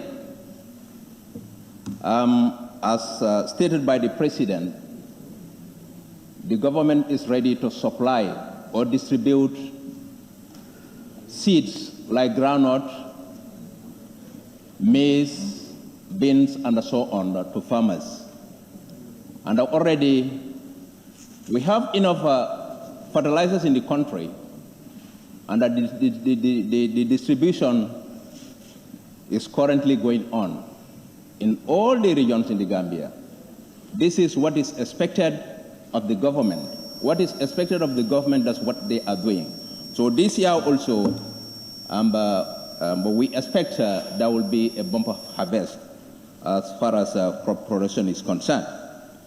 But Honorable Speaker, the government again is ready to help farmers by providing 180 tractors to farmers. This will definitely boost production in the agriculture. This is welcomed. It's a very welcoming news, and then we are definitely happy about it. Honorable Speaker, the government is paving way for us, especially farmers, to go back to the land and we try and grow what we eat. Because we are always crying the high price of rice, oil, and other commodities in the country. But the only thing that can save us is to go back to the land. The Gambia, we are fortunate. We have very good land that we can grow rice, enough rice that will serve us. But this, I don't think we are doing that. So here, the reason why government is spending heavily on agriculture is paving way for us to go back to the land and grow what we eat. If that is so, I think that the problem of this high price of rice will be over. Honorable Speaker, fisheries. If you look at this sector, majority of fishermen in this country are foreigners. And the government is ready to invest heavily on this sector.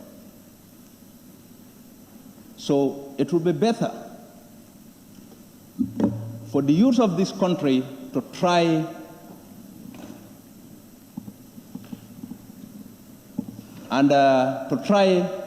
by all means to do something as far as this sector is concerned, to try and involve themselves in fishing, because it is very profitable if we really know what is in. So we cannot just keep on leaving foreigners to come here and do fishing in our rivers, and we are buying fish at a very high price. This cannot continue. So the government is ready to spend heavily, and then the government is ready to build or construct 20 boats. So definitely the youth sector should try and venture into this sector so that we can reduce illegal migration. Because the aim and objective of the government of investing in this sector is to reduce illegal migration. And that in doing so, I think we should try and do all what we can to venture into this sector as well. Honorable Speaker, in general, definitely the President's speech was a very good one. And then I think the Gambians should give thanks and praises to the Almighty Allah for giving us a person like Adama Barrow. The president is humble. Thank you. The president is humble, and he is development-oriented. He is down to earth. He has the interests of the country at heart. So definitely we should give our utmost support to the president so that his aim and objective can be achieved at a shorter time. So, Honorable Speaker, the president created a conducive environment for the people of the Gambia.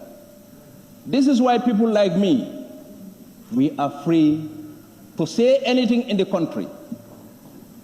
We are just like when you free a bird from a cage. So, and then, as Gambians, we should be very careful. We should know what is democracy. Democracy doesn't mean that we should use words against each other, foul words. That is not democracy. Democracy means we have to be civilized, we have to know what to do, and know the way to develop the country. That's all about democracy. But it's not about insulting, using foul words against each other. That is not democracy. Honorable Speaker, I think the President definitely is doing what is expected of him by creating a conducive environment for Gambians. So definitely we are enjoying the democracy that we are, or that we were not enjoying before. I think when we make a comparison here, the First Republic and then the second one, definitely there is a vast difference. There is a vast difference. So let's try by all means and make best use of this democracy that we are enjoying in the country here. Honorable Speaker, thank you very much for giving me the floor.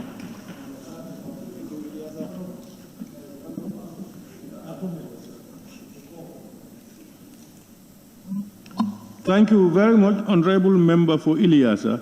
And I invite the Honorable Member for Kiang West.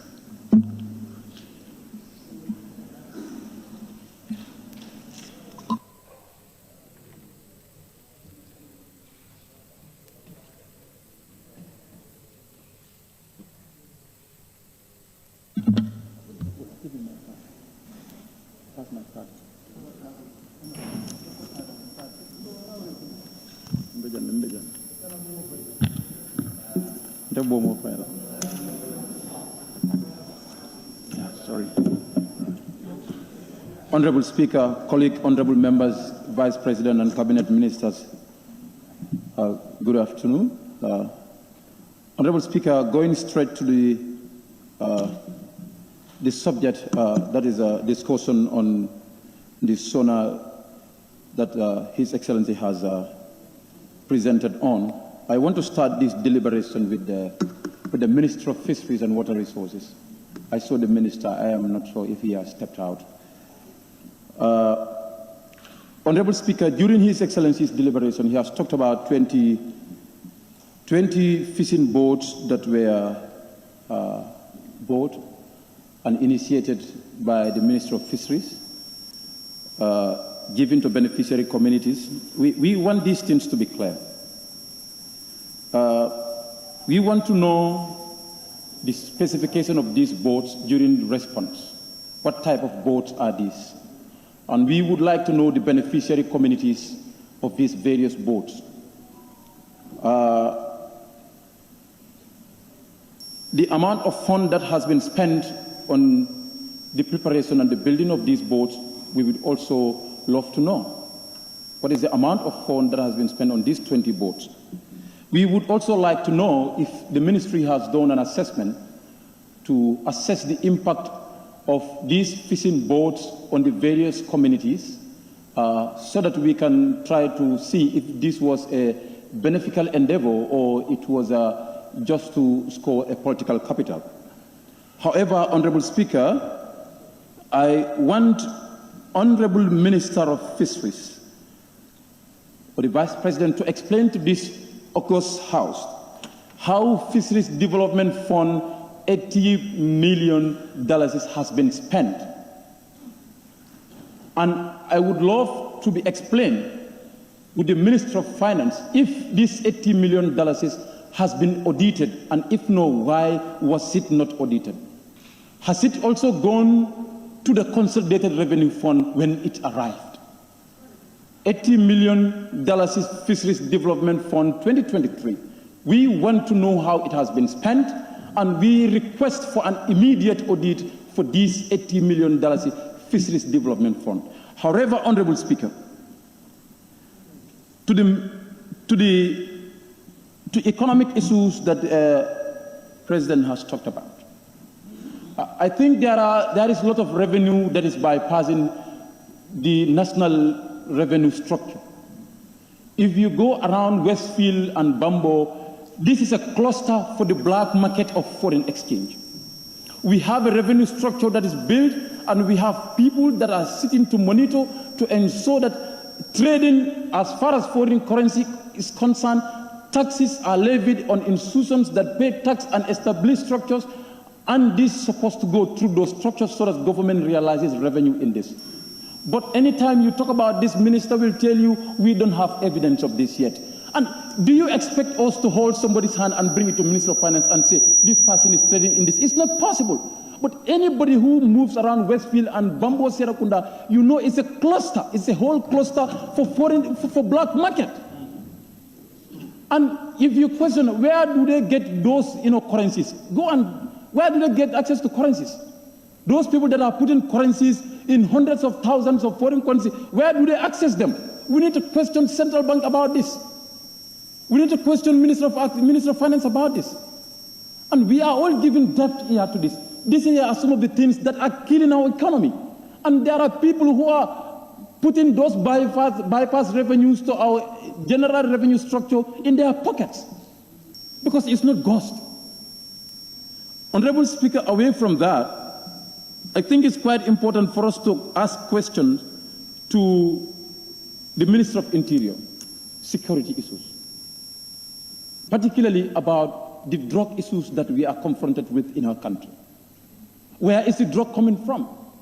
Are our borders not secure? What is the responsibility of the security? Before people abuse, it must have come from somewhere and entered our country. What do the security sector do about that? You cannot wait until it is killing people you want to stop, but it is coming in. How does it get in? If the government does not address that one, we will accuse them of allowing it in the country. It has to be protected from coming in before we protect people from abusing it. It's not possible. We must start from somewhere. Honorable Speaker, coming to Minister of Youth and Sports, during His Excellency's deliberation, he highlighted that the Minister of Youth and Sports has inaugurated numerous mini stadiums. We want to know these mini stadiums and the beneficiary communities. Name us these mini stadiums and where they are. We want to know them. And we want to know that are still ongoing as far as construction is concerned and those that are completed. Honorable Speaker, under security, the President highlighted significant increase in revenue generated by immigration. From 110 million in 2022 to 200 million in 2023. What has changed? What situation has changed? We need to establish whether there was either a revenue suppression or whatsoever that needs to be established. What situation has changed? That leads to this significant increase of revenue. You need to explain to us that. You cannot just tell us there has been a significant increase and what, because we need to know what was not happening before that has changed now and that leads to this significant increase to be able to assess whether there was a revenue suppression, in fact, whether they can generate more than 300 million. So we need to do a holistic study of the process to be able to know what leads to this significant increase. Because this is what you've done in this particular year, and you went marginally, a very significant amount. ahead of that. So we need to establish what causes that. Honorable Speaker, I want to go to Minister of Agriculture. Agriculture, we have appropriated funds to buy 180 tractors during budget session. And the promise was to deliver these tractors for this 2024 farming season. What is the state of these tractors? Have you started the procurement process? Has the procurement process in fact concluded? And who are the suppliers? If you have finished procurement, who are the suppliers of these tractors? We would love to know, and whether this farming season, these tractors will be supplied to the various farmers. Honorable Speaker, to the Minister of Environment. Minister of Environment, if you walk through the South Bank Road, Jara, Kiang, and other parts of the country, timber, we are not seeing it being transported. But charcoal and firewood, we are not saying people cannot fetch firewood from the bush, but they are using it as a source of living, as a livelihood activity. That's not possible. This is why we are losing our forest on a daily basis. And we have laws that is there to protect that. We have security, we have police officers, we have forestry officers in various regions and districts. What is happening? And they are seeing it. They cannot tell us they are not seeing it. So I think we need to take a bold step to ensure that we, people execute, implement or apply the laws that, that we appropriate or that are formulated from this parliament. Otherwise, our country is not going anywhere. Honorable Speaker, other than that, finally, I will conclude with Minister of Fisheries still. And water resources. We appropriated $10 million for the drilling of boreholes across the country in the rural communities. You've talked about drilling these boreholes. Give us the beneficiary communities of the boreholes that are finished, the ones that you have drilled but are not being built yet. We want to know these beneficiaries. So that this August Assembly, the committee responsible for that, when we go around, we can use that checklist you've given us to see if you have implemented this and the status of those things and its benefits on those various communities. We would definitely love to have that one. Ministry, comment of policy reforms and other things. It is high time for you to do a civil service audit. We need to do a serious audit to see our civil service structure. The number of people that are receiving salaries, whether we have ghost workers among, people don't need to be redundant in the system. And we suspect that is happening. So give us, and we request that you do a thorough civil service audit, both at the independent institution, starting from Parliament.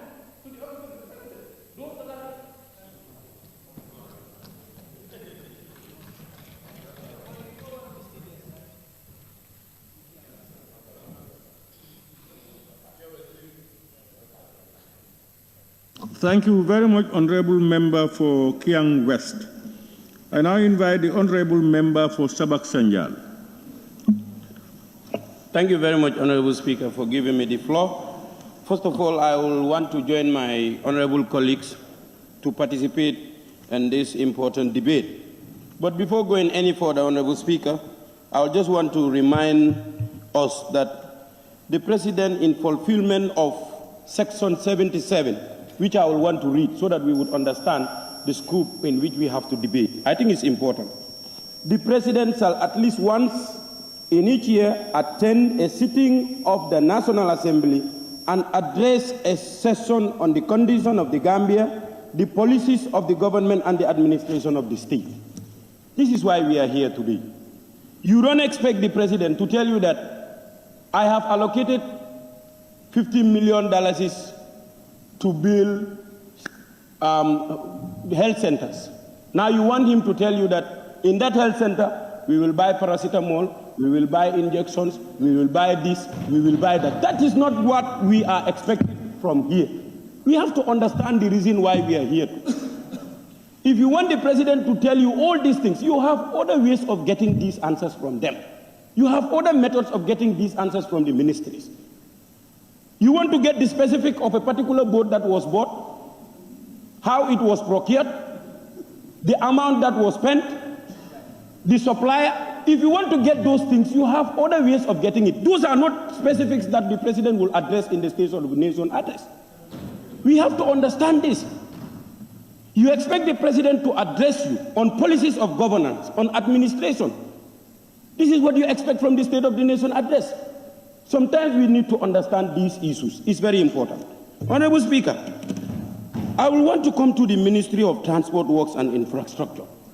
It's a very important ministry. And the President has made mention that the transport sector contributes significantly to the economy of this land. The Gambia Ports Authority, for instance, recorded revenue collection of $1,563 million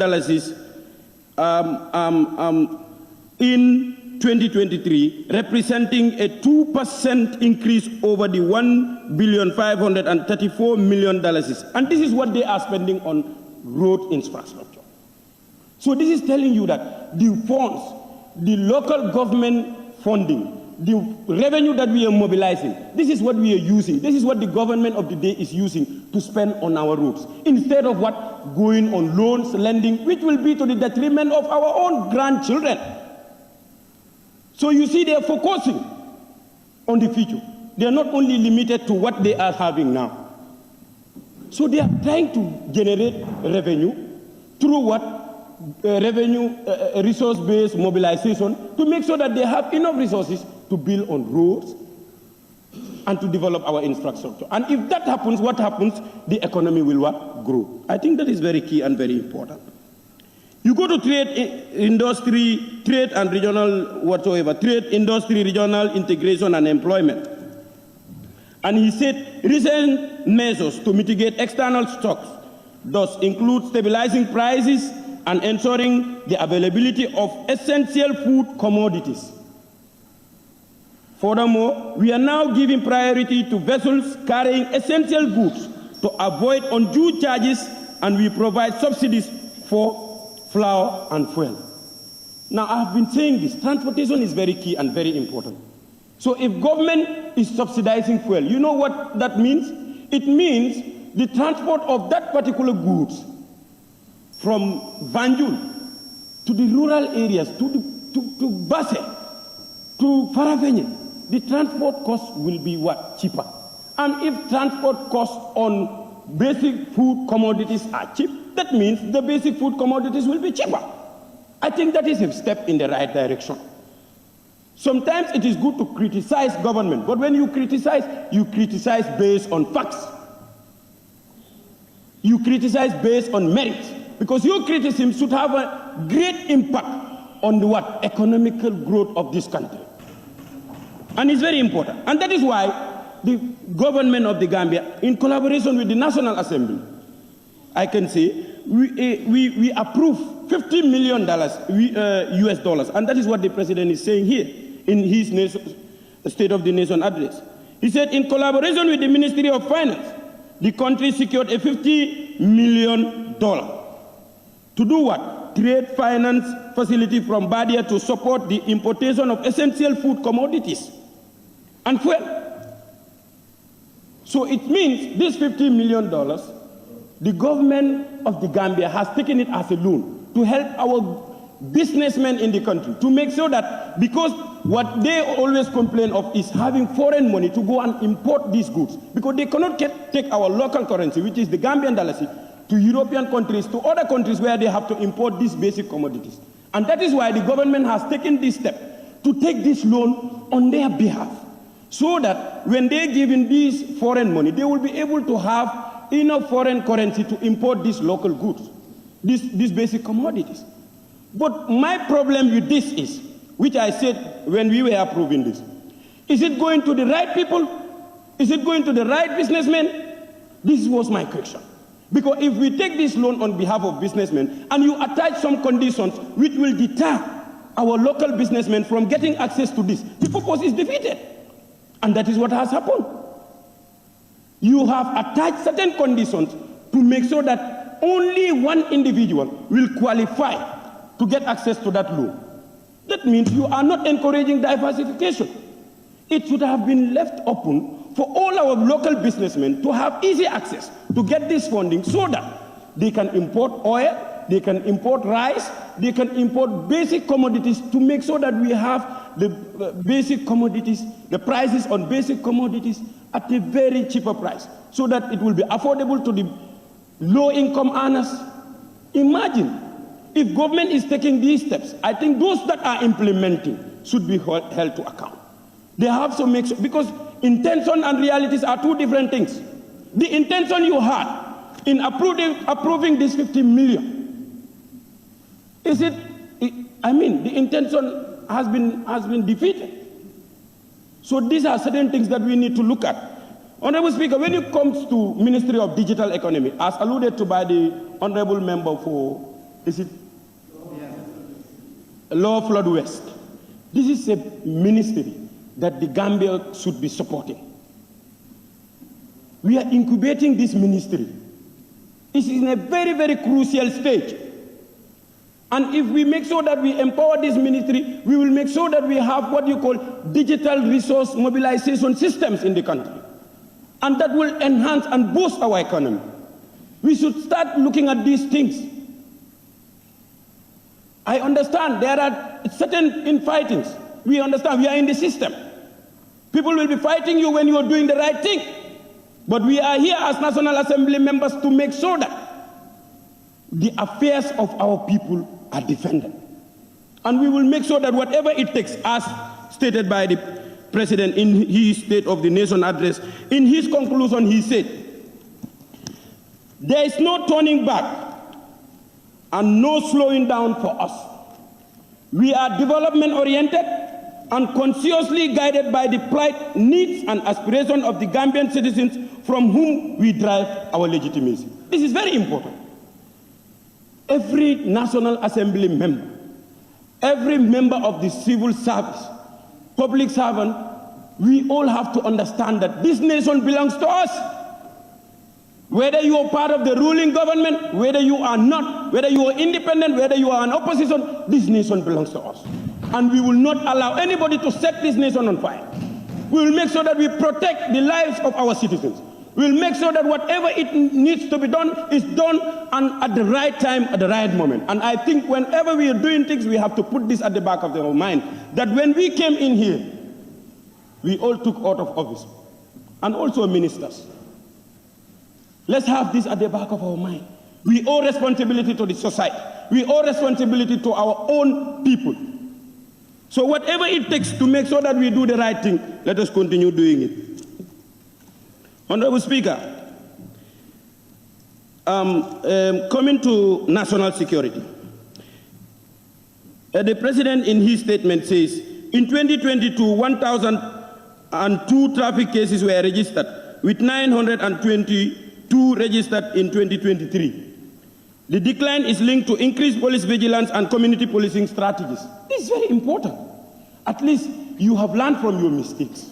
You've learned from your loopholes. And then you see how best you can increase here and there to make sure that we have a better security. The issue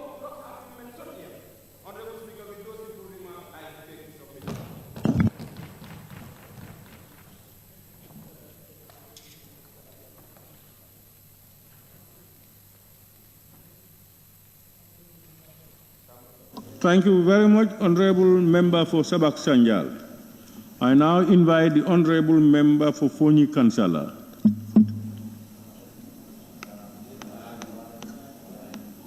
Thank you very much, Honorable Speaker.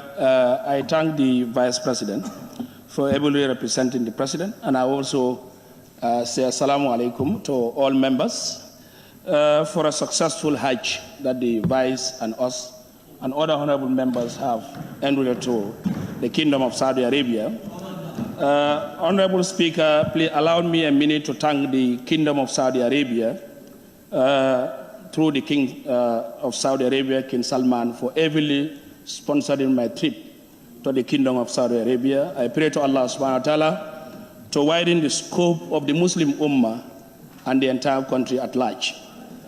Honorable Speaker, I also pray to all members who are present here for Allah to persuade them to perform Hajj next year, inshallah Rabbi. And this is the greatest success as the fifth pillar of Islam as Muslims. I salute you all, and I also encore your prayers to persuade to this country and all those Hajji who are perform Hajj for a successful Hajj, inshallah. Honorable Speaker, therefore, I also salute the President for ably fulfilling a constitutional mandate, as he said in various ministries and departments, successive trials that they've went through. Honorable Speaker, I move on to defense and security. I believe that there will be no nation that will be a nation of fully protected without security. And I want to task the defense minister that there are bills that are featured in this assembly. A bill called TACOS is still lingering around, from the Ministry of Finance to Defense Ministry to Judiciary. I don't know where is it actually.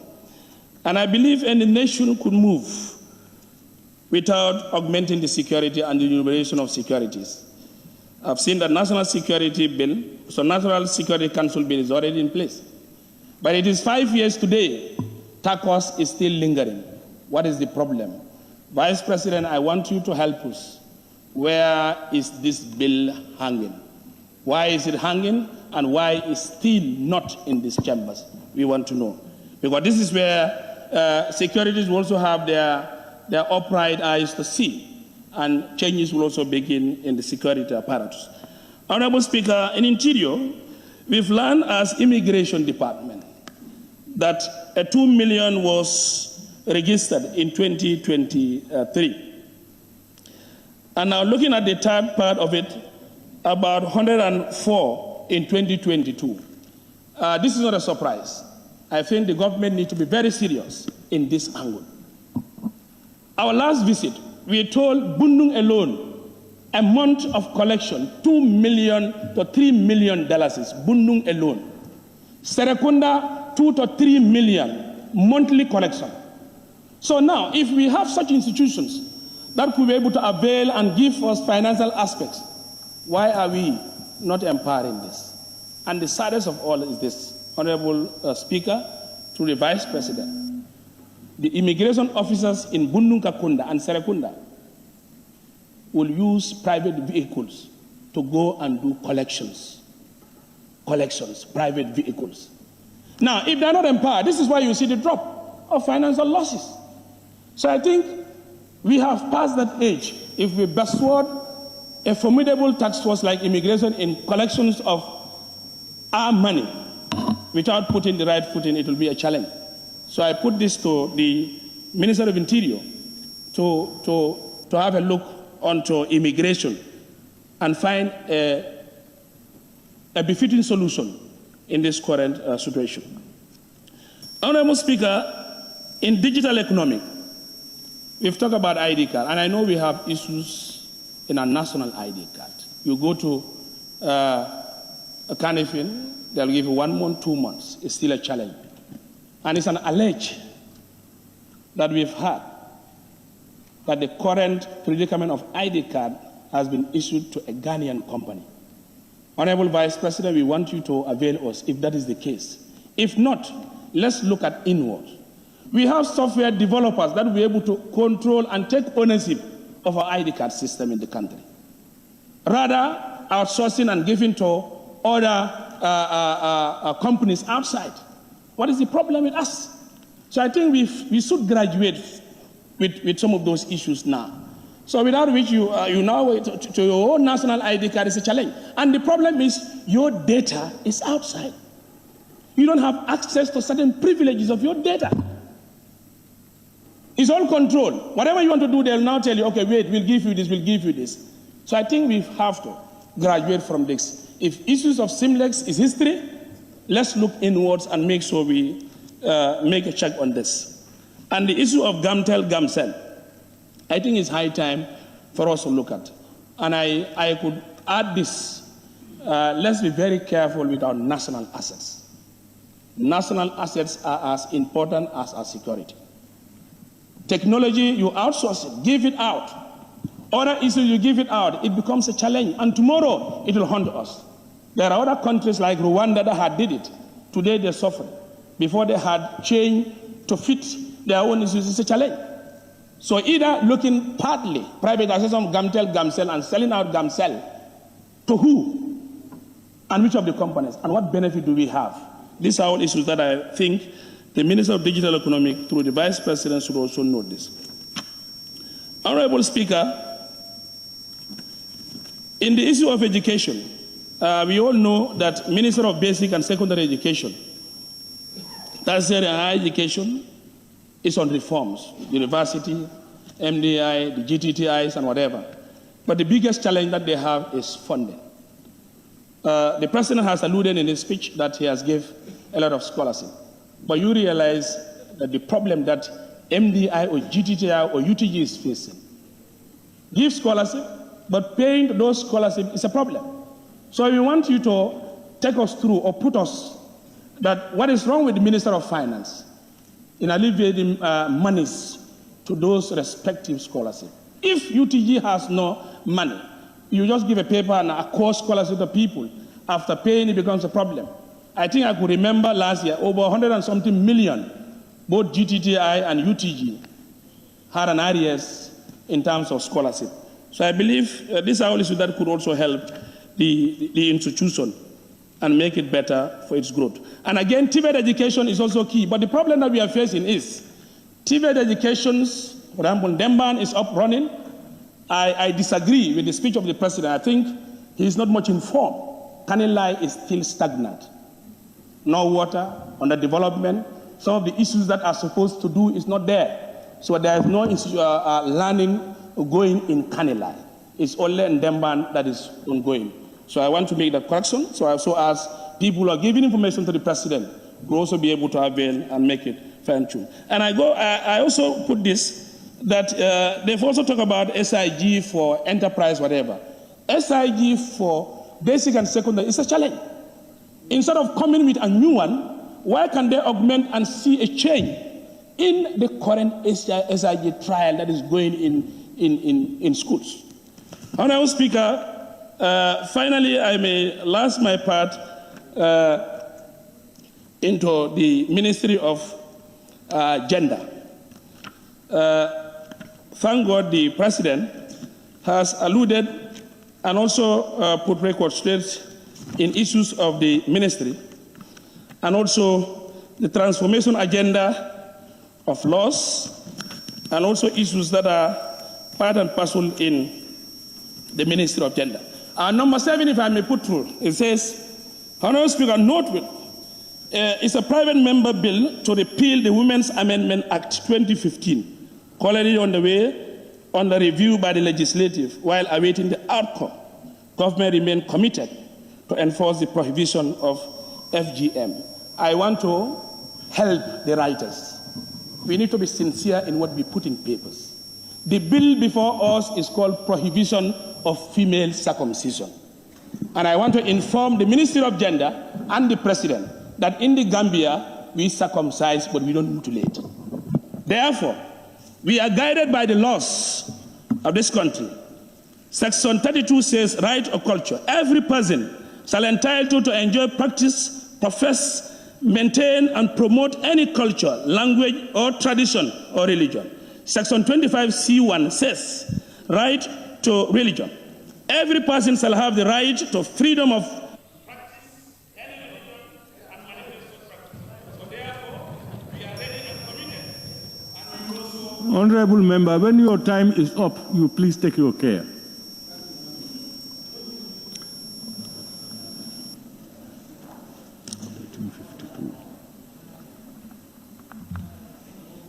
Thank you, Honorable Member for Fonyi Kansala. I now invite the Honorable Member for Bakau. Thank you very much, Honorable Speaker, for giving me the floor. I thank each and every one of attending the National Assembly sessions. Honorable Speaker, having gone through the SONA of the President, I have made some few observations of which I would want to share my thoughts with honorable members. Honorable Speaker, I'll start with communication and digital economy. Paragraph 8 of the statement. With your permission, I'll read. To reposition GAMTEL and GAMCEL to achieve the target set by National Broadcast Strategy and Policy, the World Bank has agreed to support this transition to allow private sector participation in management and operation of GAMTEL through a special purpose vehicle partnership and outright sale of GAMTEL. Cabinet has accepted this public-private partnership arrangement and will appoint a transaction advisor to assist the government during the transaction process. Honorable Speaker, the language has made it very clear to us that GAMTEL and GAMCEL is about to be privatized or in the verge of privatization to a company unknown to the public. Honorable Speaker, through you, I want to advise the Honorable Minister, being the head of the institution, for him to go back to the drawing board and seek advice from either genuine Gambians to see how best they can rescind their decision when it comes to privatization of GAMTEL and GAMCEL. This might be a dangerous decision taken by the government. Sometimes when we talk as opposition members, the government may think we are just opposition members. They will keep talking to one another and keep saying, don't listen to them. But Honorable Minister, as opposition members, we are in a position to give you advices that are bad for the government and bad for the citizens of the country. So on that note, I'll advise you to go back to your drawing board and see how best you can rescind this decision taken by the Cabinet. Having said that, Honorable Speaker,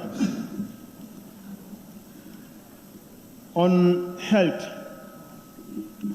the President has highlighted in his statement that 5 state-of-the-art health facilities was inaugurated nationwide and have indicated some of the beneficiaries.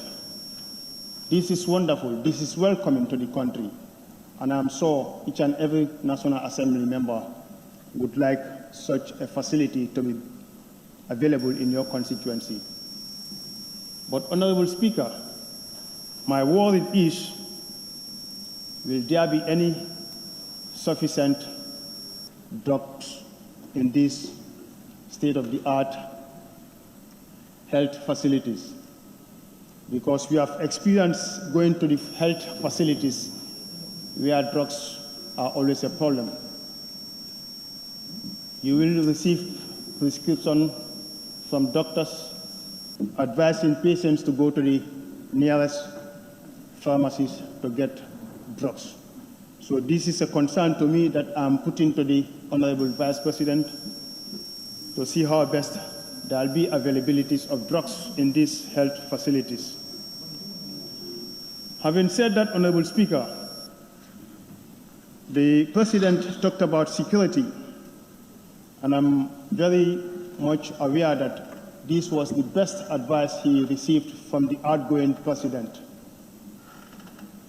the outgoing former President, President Jammeh. This is the best advice that he got from him, that for him to take care of his security and not to joke with the security of the nation. But to my understanding, I believe this government is neglecting that advice because we are experiencing armed robberies. Each and every day, people are being attacked in the street. Citizens are being attacked in their bedrooms. So if these are the issues, if these are the experiences that Gambians are experiencing, who is safe in the country. Honorable members, I have been talking about security issues in most of our adjournment debate, asking questions, who is safe, honorable members? Are we safe as citizens in this country? No. If the answer is no, then Honorable Vice President, please take note of that. Having said that, Honorable Speaker, I am made to understand that there is a bill that is before the National Assembly called the Women Amendment Bill that is yet to be finalized by the Assembly. But according to the President, the government has shown their position in that bill. So I'll express my disappointment when it comes to that issue. Honorable Speaker, I believe the President should have been abstained from that issue till the finalization is done by the Honorable August body. On that few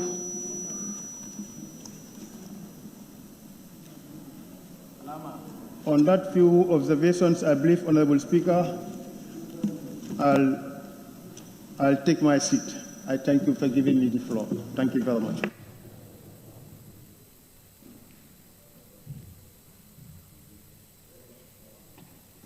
Thank you very much, Honorable Member for Bakau.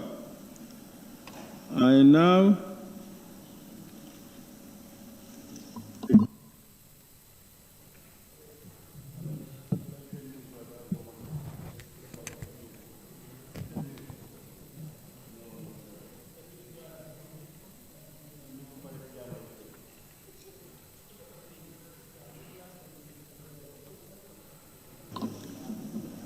Thank you very much, Honorable Member for Bakau. I now invite the Honorable Member for Upper Fuladu West.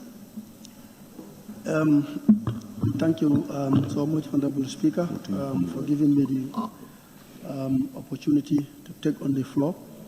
Well, first of all, I think I would first of all thank the Vice President and then the Cabinet Ministers in presence and my colleague National Assembly members here, and also the media. I am also thanking them and all those who are present to witness today's debate in these chambers. I think the speech that was delivered by the President last weekend, I think the President spoke on a lot of issues, but I'm just going to be very, very brief and then be precise. Hence, most of my colleague members have spoken areas that I want to highlight. But notwithstanding, let's just look at the legal and judicial matters. If you look at the legal and judicial matters, the President spoke on certain issues which are very, very important. We all know that the TRRC was set up in this country. After the conclusion of the TRRC, still there are people in this country who believes that the government of the Gambia do not want to take the recommendation of the TRRC into consideration. I think his speech sent a signal to the general public that the government of the Gambia, they are very, very committed and they are very, very serious, and all the recommendations that were set up by the TRRC, the recommendations, the government of the Gambia is going to work on the recommendations. Because in this parliament, a lot of bills have been passed in this parliament. The anti-corruption bill was passed in this parliament. The Victims Reparation Act, which is to provide reparation to victims of human rights violations. We all know during the former regime, a lot of things have happened, human rights violations. So that bill has been passed in this parliament. And also, Honorable Speaker, another piece of legislation is the Commission of Inquiries. We all know the Commission of Inquiries was set up by this government. When the government was setting up this Commission of Inquiries, there was a lot of hula ballows over that issues. But it has come to light that definitely it was not a witch hunt. These are things that were happening in our institutions. And then Gambians can believe that setting up of this commission of inquiries was in the right step. Honorable Speaker, the Ministry of Justice is acting on the TRRC recommendation, particularly through the drafting of the Special Accountability Mechanism Bill. That bill has been passed in Parliament, and also Special Prosecutor's Office Bill also is passed in Parliament. And also, if you look at the establishment of Special Criminal Division of the High Court, which was stated by the President that the government of the Gambia is setting up a hybrid court in collaboration with ECOWAS in order to try those perpetrators who were alleged of violation of human rights. So I think all these things happen, and then President have stated all these things. These things are very, very important. And also, we go back to agriculture. As you all know, Honorable Speaker, agriculture is one of the pillar stones of our economy. And then agriculture, there are only three components which were highlighted by the President. That is farming, rice production, and also the small ruminant enhancement project. So these are the three components as far as agriculture is concerned. We all know the agriculture sector, according to the President in his speech, he said in 2023, government have provided free ploughing services to most of the farmers and heavily subsidized fertilizers. Before, to get fertilizer was a problem in this country, but for the past years, we all know government of the Gambia, they are very, very committed, they are very, very serious. Fertilizers will be in the Gambia 2 months or 3 months before rainy season starts. So therefore, I think we need to applaud the Minister of Agriculture, though the minister is appointed by the President, but he is not working for the President, he is working for Gambians. So therefore, we thank the Minister of Agriculture for taking that important step.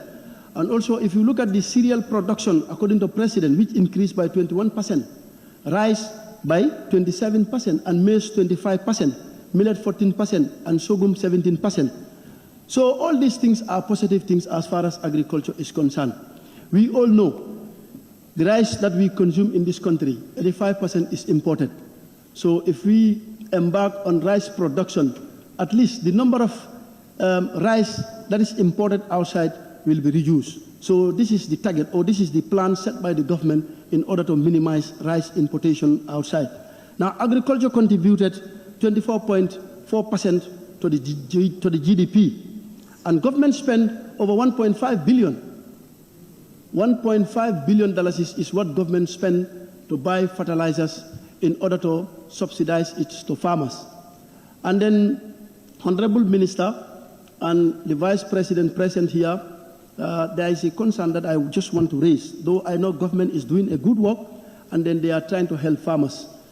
But there is something that the saying, how to call it, there is something that is said, like if you want to give someone fish every day, I think that would not make sense. I think you better teach that person how to fish.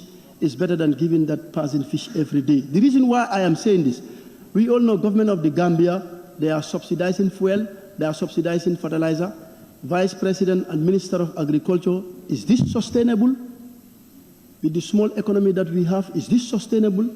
Though it's very, very good, but is this sustainable? Because if you look at what government is subsidizing on fuel, it's 1.2 billion annually.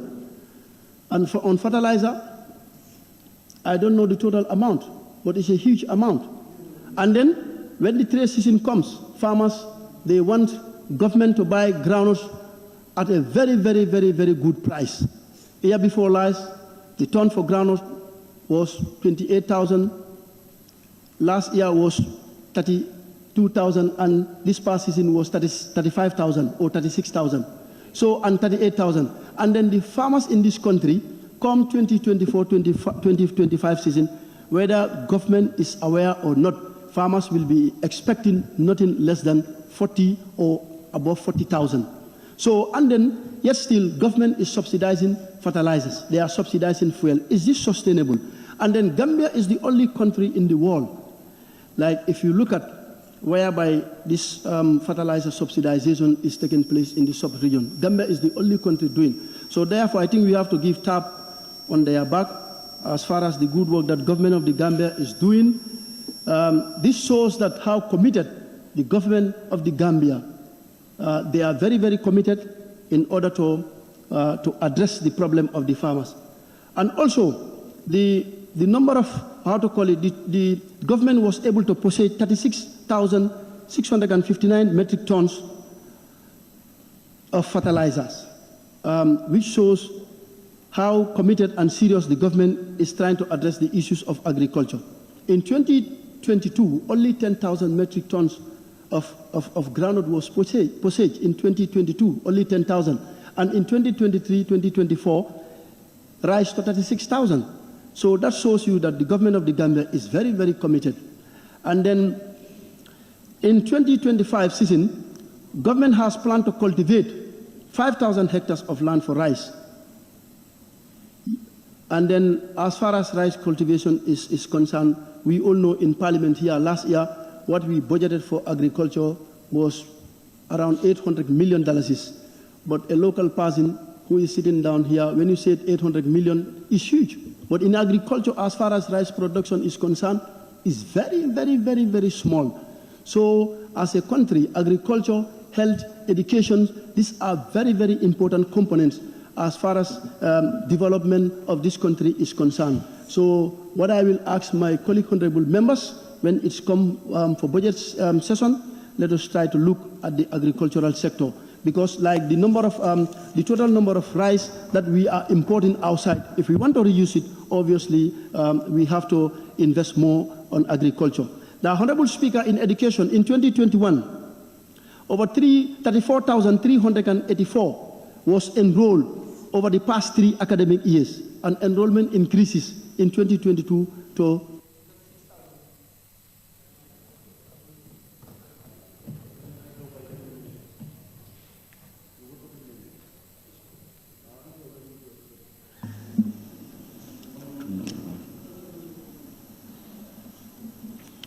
Thank you very much, Honorable Member for Upper Flood West. And I invite the Honorable Member for Sami. Thank you very much, Honorable Speaker, for giving me the floor. Honorable Speaker, I want to thank His Excellency the President for fulfilling his constitutional mandate to update the people on his administration performance during 2023 with focus on government policies, program, legislative frameworks, and plans for the future. Honorable Speaker, I want to thank the Vice President for stepping in for the President for him to answer issues raised by honorable members with regard to the SONA. And also want to thank the cabinet ministers here present. Honorable Speaker, I want to start with education. It's the key to success. It's the key to success. All doctors, all technicians, they pass through education. They must have better education. That's why I always start with education. Honorable Speaker, when we look at the report, we know that the MRC Holland Foundation, World Bank, and other UN agencies, they have done a lot to our education sector. But notwithstanding, there are still issues that we should not keep quiet on. Those issues, we have to say it, because we are people's representatives and we are in touch with our communities. Still now, you go to some schools, Honorable Speaker, you realize that there are not enough structures. And some schools, you see that even quotas is a problem for some schools. So, and those things have to be highlighted so that government can do something. Honorable Speaker, but what I realize this year's report in regard to education, they have put everything together. Instead of they separate basic and secondary education from higher education, they put everything together. I think they should separate them. They should not make it one report. That make the reading very difficult. They should be separated alone. Honorable Speaker, in the report, Higher Education, Research and Science, we are told that Ndemban Skill Training Center is ready and can live. But, Honorable Speaker, there was a time, and if you look at the whole region, they have skill training center, except CRR not. But they have laid the foundation stone at Wasu. We would like to know the level of that skill training center, because that is very, very important. That's going to change the lives of the people in CRR North, particularly our youths. We would like to know the level of that. Honorable Speaker, agriculture is the backbone, we used to say. But, Honorable Speaker, you see, agriculture is crops and animals. It's crops and animals. And I was looking at the report. Anytime I'm addressing agriculture, I look at whether the welfare of animals are taken care or not. And there is nothing about animals in the report. There is nothing. I don't see. They only talk about, crops. And they must not forget about the livestock sector. About the drinking points, you go to certain areas, still now, drinking points is an issue in those areas. Honorable Speaker, from there I go to fisheries and water resources. We are not saying that government did not do anything in terms of providing safe and clean drinking water for the people. They have done a lot. But still now, when you go to our rural areas, you still see, just 2 weeks back, all of you have seen a video. Somebody went to my constituency and started putting picture and say, look at this where the MP is from. That person thought that he is tarnishing my character. He is tarnishing the government. That look at what people are drinking from. My role as a National Assembly member is to address the needs of my people. And I have been doing that, and I will continue to do that. The Honorable Minister for Water Resources is a witness. I always put it to him. The areas that lack safe and clean drinking water.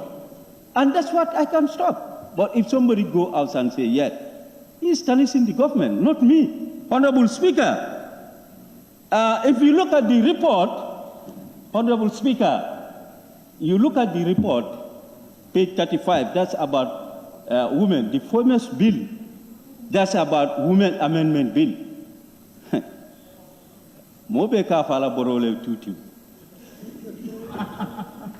We are on contracts, Honorable Speaker. As a National Assembly member, you are on contract. If you do well, you will come back. If you don't do well, you will not come back. You have to address the needs of your people. If your people say they don't want this, who are you or who is to tell you that, yes, accept this? Okay, it's left to you now. That's why I stopped. The bill will come back. What I want to say, I will say it. But you are on contract. Do justice. Honorable Speaker, transport, works and infrastructure. We have seen in the report what happened 2 months back. It has never happened. Banjul Bara, for how many days? No ferry service. But thank God, they said they have now a new ferry. But they should not forget about Bansam Ferry. They should not forget about Bansam Ferry. For colonial days, Those people are pulling. They are pulling. Still now, you want our people still now to be pulling. What plans do you have for that area? For that ferry at Bansang? Because that also, Honorable Speaker, you know, anytime I talk about that ferry, it reminds me of the health center, the main hospital at CRR. Look at CRR North. Why is the main hospital there? This is why the government should take it urgently, for CRR North to have a hospital. Look at this crisscrossing. You know, you have to look at the needs. Before you go and build other areas, you have to look at this area. No, they say they have built hospital or other areas. Yes, I'm just trying to tell them that, yes, they should consider CRR North. From Balangar up to there. If you want to go to Bansan, you reach to Janjamburi, you cannot cross. You go to Bansan, you cannot cross. Honorable Mayor, for Balangar to up to there, where? Up to Same. From Balangar up to Same, Honorable Speaker, there is no hospital. Government, and I always reiterate this, and I will continue to say it, Honorable Speaker. So I think they should try to look at that. And Honorable Speaker, land dispute is very, very common in this country, particularly CRR and URR. I think the minister is not here, but I think he should try to at least call the chiefs. Always call them. You will not wait until problems come and you want to solve it. Before people have problems, you have to sensitize them, talk to them, so that where there are problems, you can easily solve. So thank you very much, Honorable Speaker, for giving me the floor.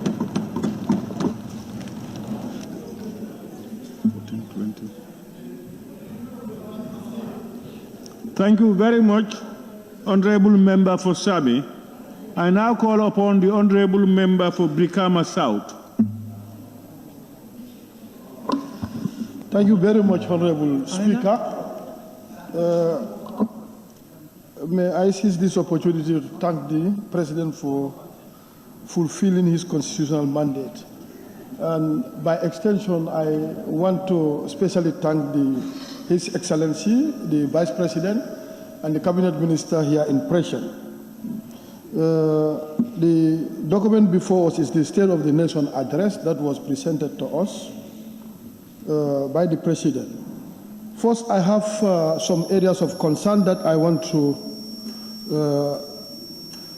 put to the attention of the Honorable, His Excellency, the Vice President. I want to start with agriculture. The Honorable Minister here is present. I want to believe that already this is appropriated for 130 tractors, and we are already in the rainy season. Farming have started at the greater part of the country. People start seeding, cultivating.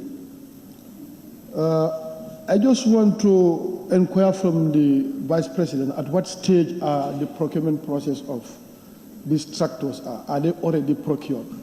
Because we need to understand, due to the erratic nature of our rainfall, we are now moving in a direction whereby we go in for crops that are maturable in a shorter period, like 3 months, 2 months, some weeks, 2 months, some days, so that we can meet the timeline. Because if we are not prepared to procure these tractors on time, it's really going to affect the production. And going forward, Honorable Speaker, I also want to talk about the issue of transport, Ministry of Transport, Work and Infrastructure. The report captured about a construction of 365-kilometer road. Honorable Vice President, I want to believe that this will capture Brikama and the surrounding. It was unfortunate in the 2022 appropriation, it was budgeted for us to have constructed the Kabafita Buffalo to up to Mandinari Road. This has been already approved in the 2022 budget, and the president made a pronouncement during the Meet the People tour where he made it emphatically clear that road is going to be constructed, and we are in 2024. Up till today, this has not been constructed.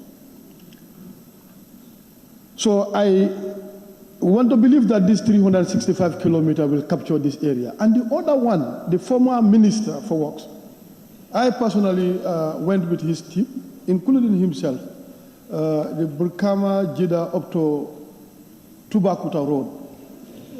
That place design has been out. They did all the studies, and up till today, that is also lacking. So I urge him if this 365 can capture these two areas.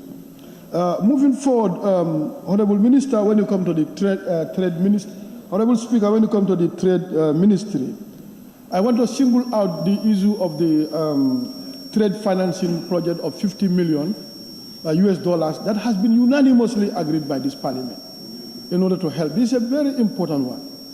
I want to believe that government, yes, cannot do trading, they cannot do business like private sector, but that is why they have assets that have been established, the state-owned enterprises. The GGC are here and they can do it. Even the cabinet already approved for the recapitalization of GGC. And until today, that has not been done. To an extent that the GGC has to go to a commercial bank to borrow money in order to bring in food items, in order to knock down about the price hike that has been affecting the country. And without their intervention, this could be a problem. And where they are paying Ajib Bank about 150 million only on interest. Had it been this 50 million is given to them, that would really help them. Already the cabinet has made a position to recapitalize it. And up till today, we have engaged various ministries, including the finance minister, over this issue. These are assets of the state that need to be protected. Government cannot go out and do business, but you have already created this thing. And one of the fundamental mandates of this bill to provide a qualitative service for the Gambian citizen to acquire those services at affordable price. So if you go and give it to a private individual, we are killing our own private sector.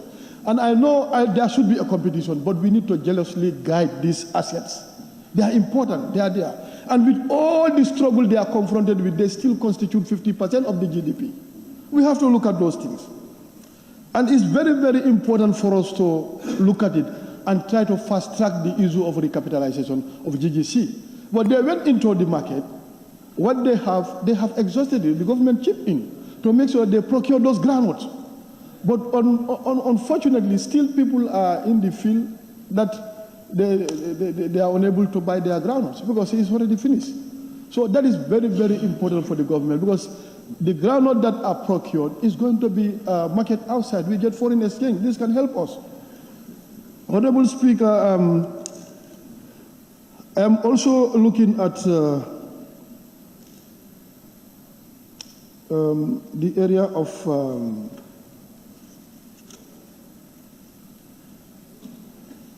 the land ministry. This is very, very important. If you look at the president's statement,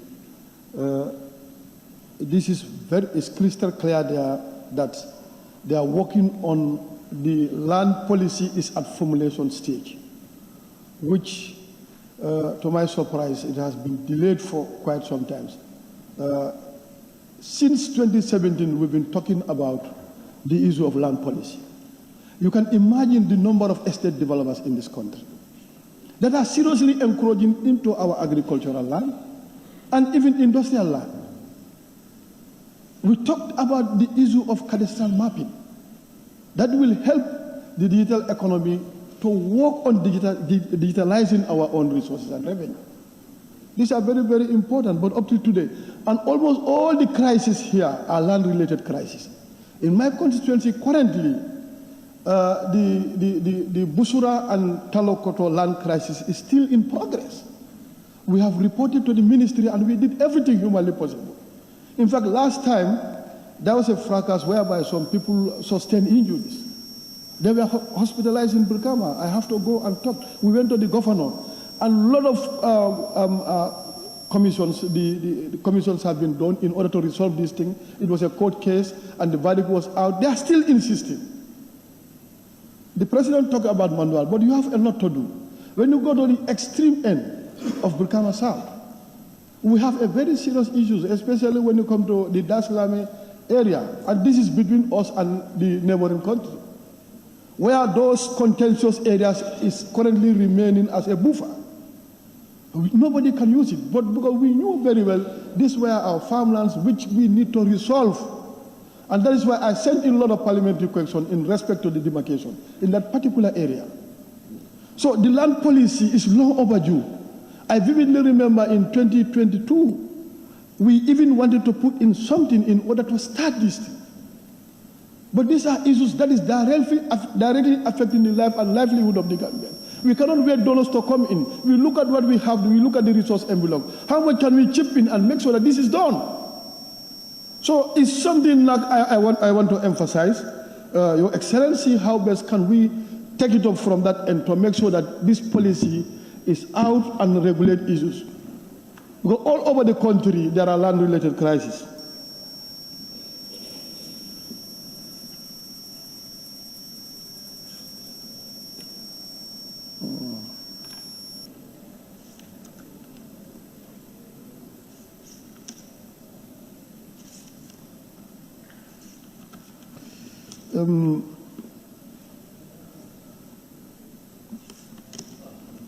Yes, Honorable Speaker, if you look at page 18 under the trade, industry, and regional integration, on the 15 point, likewise, we have signed a bilateral agreement with Saudi Arabia and UAE to facilitate a secured and transparent employment opportunity for the youth.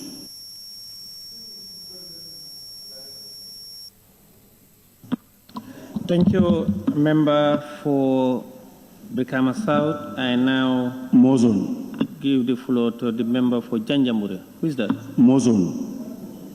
Who is that? Lord Sala. Thank you, Honorable Speaker. I rise Order 53, motion with notice to suspend the assembly for prayers and lunch. Motion with notice. No.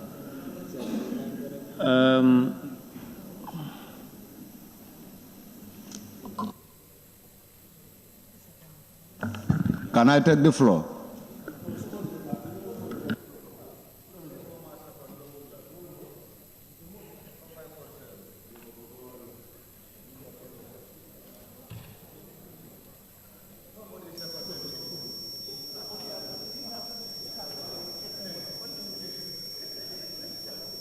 Shani, please, you are rising on with order.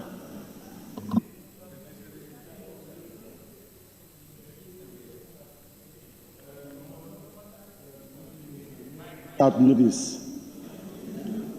Yes. What? 53. 53 what? I'm coming.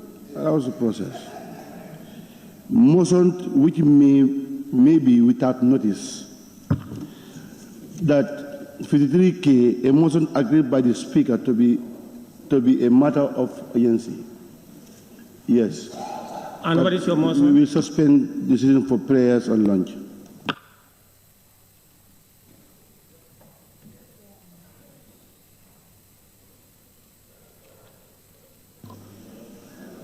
You know, I remember one day Speaker made a ruling here that once he talked about prayer, he will pray for prayer because you can't be between him and God. I also found myself in such a situation, but I have never agreed to a motion because I never knew whether you are going to table a motion or not. If it was otherwise, I was going to refuse it in accordance with 53K. But nonetheless, I think most members have gone out and they have prayed. But because I wanted us to proceed up to probably 3, we break for lunch. But now that there is a motion, any second. The member Kebalang Fofana. Thank you, Honorable Speaker. I rise to second the motion.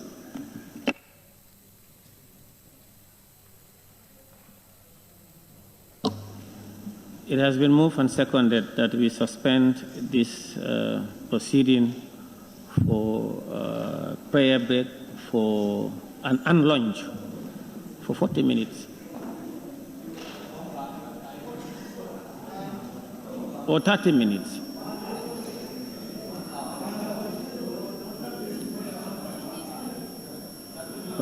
What is the time? Those in favor, please say aye. Those not in favor, please say no. The noes have it.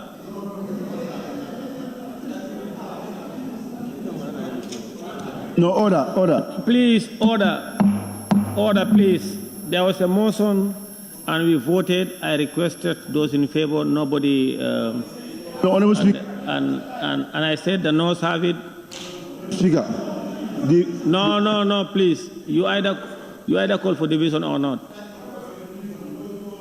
Yes. No.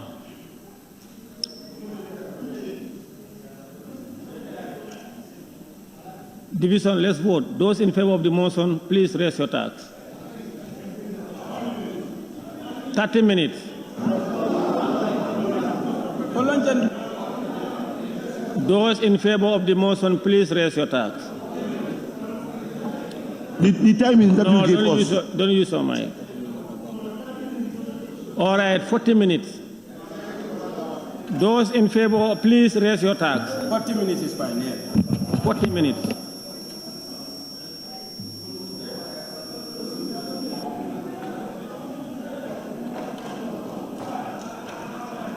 Those not in favor, please raise your tax.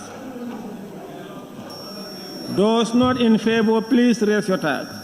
Those abstaining, raise your tax. 2.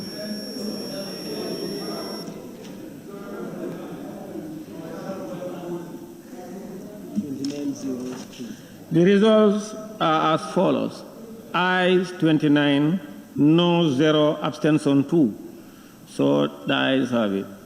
What is the time? Now we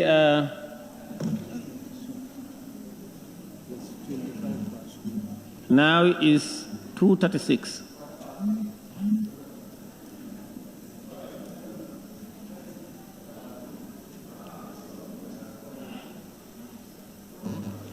So by 3:17 we should be back. 3:17. The House is suspended until 3:17.